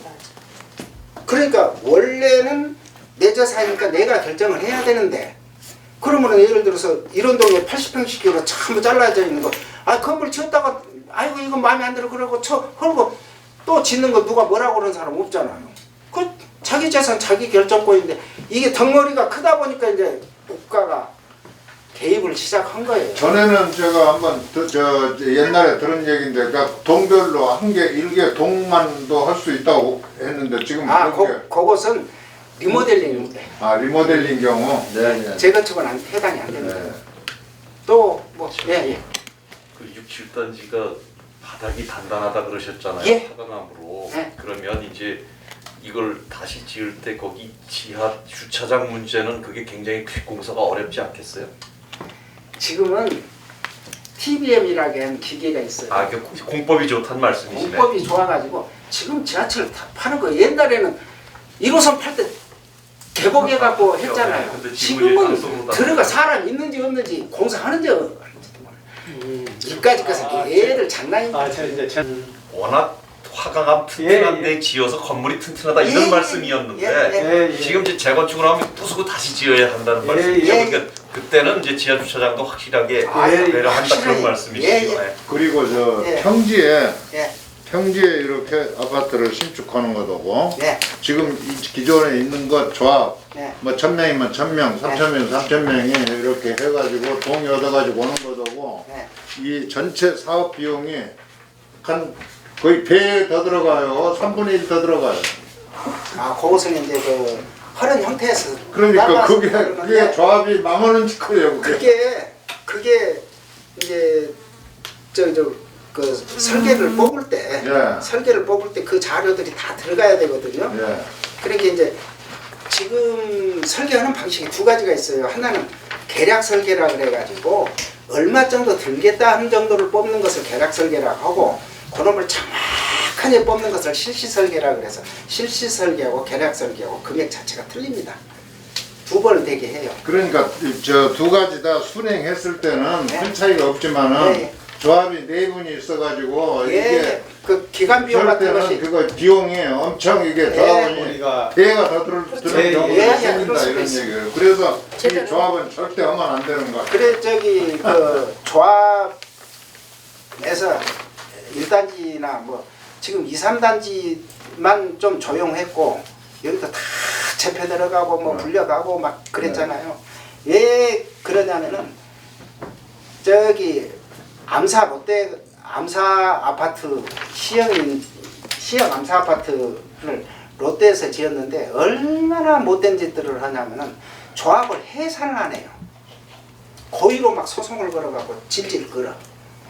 그래갖고 남아있는 보류지 아파트까지 다 팔아갖고 가지고 있는 돈까지 다 제로가 된다 그러니까 그때 사창산한다고 그러는 거예요. 그러고 나니까 십몇 년이 지나면 그러니까 조합장이 이렇게 공급 받아먹고 안 되는 거예요. 네. 그런 그래서 동네도 있습니다. 그래서 문제가 지금 현재 저 100원에 지을 것 200원짜리 이게 우리가 예, 그런 경우가 것도 나오더라고요. 거기에다가 지금 또 저기 나라에서까지 그냥 또 예. 부담금이라고 해갖고 그걸 그거 쪽쪽 빨아. 지금 이제 음마 같은 경우는 추진위원회가 이미 십몇 년 전에 추진위원회가 만들어졌어요. 조합으로 안 가도 끄떡도 안 해요. 추진위원회에서 그냥 봉급만 받아먹고 있어도. 그런데 그걸 해체를 시켜버려야 되는데 해체를 못 시키는 거예요. 그 많은 사람들이 모이지를 못해. 4,600세대인가 그러거든요. 그러니까 계속 뭔만 빼먹는 거예요. 운영비 빼먹는 거, 공급만 운영비. 빼먹고 안 되는 봉급 빼먹고 앉는 거야. 저기 근데 저 그저 서면으로 처리 안 되는 거예요, 그게? 아, 전부 일단 다 집합해야 되는 거예요? 2분의 1, 2분의 1이에요. 그러면 평생 안 되는 경우도 있겠네. 그러죠. 그러니까 지금 오늘 말씀 취지는 네. 지금 67단지 조합이 잘못 가고 있으니까 아, 잘못 가는 잘못 가고 있다 그 말씀을 하시는 예, 거예요. 예. 그게 이것을 잘못 만들었어요. 정비 계획을 잘못만. 정비 계획을 아까 이야기했듯이 주택 배분 계획만 좀 잘 돼 있어도 내가 말 안 하겠어. 그러면 이제 지금 67단지 추진하는 거에 대해서 그대로 갈 수는 있는 거예요? 그거를 이제 여기로요? 막아야 된다 네, 그런 갈수 말씀이시네요. 갈 수는 있어요. 또 무슨 이제 계기가- 조합을 설립하고 나면은 법인세가 우리는 모르 법인세가 엄청 나옵니다. 이 조합 설립을 막아야 돼요. 그러니까 뭐 거기 있다 보니까 잘 안 된다는 얘기 소문이 들려서 아니 여기에 이제 꼭 뭐 지금 추진이가 잘못됐다 그런 것을 제가 설명해 드리려고 하는 게 아니고 이 앞번에는 상가 사람들이 왜 돈을 달라고 하는 그 이유를 몰라. 상가 주인들이 몰라요. 그래서 그것에 대해서 설명을 해드렸고 이것은 이제 중개업을 하신다든지 이렇게 하시는 것이 지금 현재 요것 자체가 그렇게 잘못돼 있다. 주택 배분 계획이 잘못돼 있어요. 아예 칼버림 반드시 납니다. 저거. 그러니까 우리 모임 전에 이제 상가분들 모여서 말씀을 예. 하셨네요. 예. 네. 그래서 그거 설명을 해드리니까 그때서 뭔 소리인지 알아듣겠다고 그러시더라고. 저는 제가 이제 뭐 이것 한다 안 한다 그런 것하고는 전혀 상관없이 학문적으로라도 그리고 실질적으로라도 여러분들이 알아야 되니까 그런 상황은 알아야 네, 되니까 아무튼 설명 오늘 잘 설명을 들었습니다. 해드리는 네. 거예요.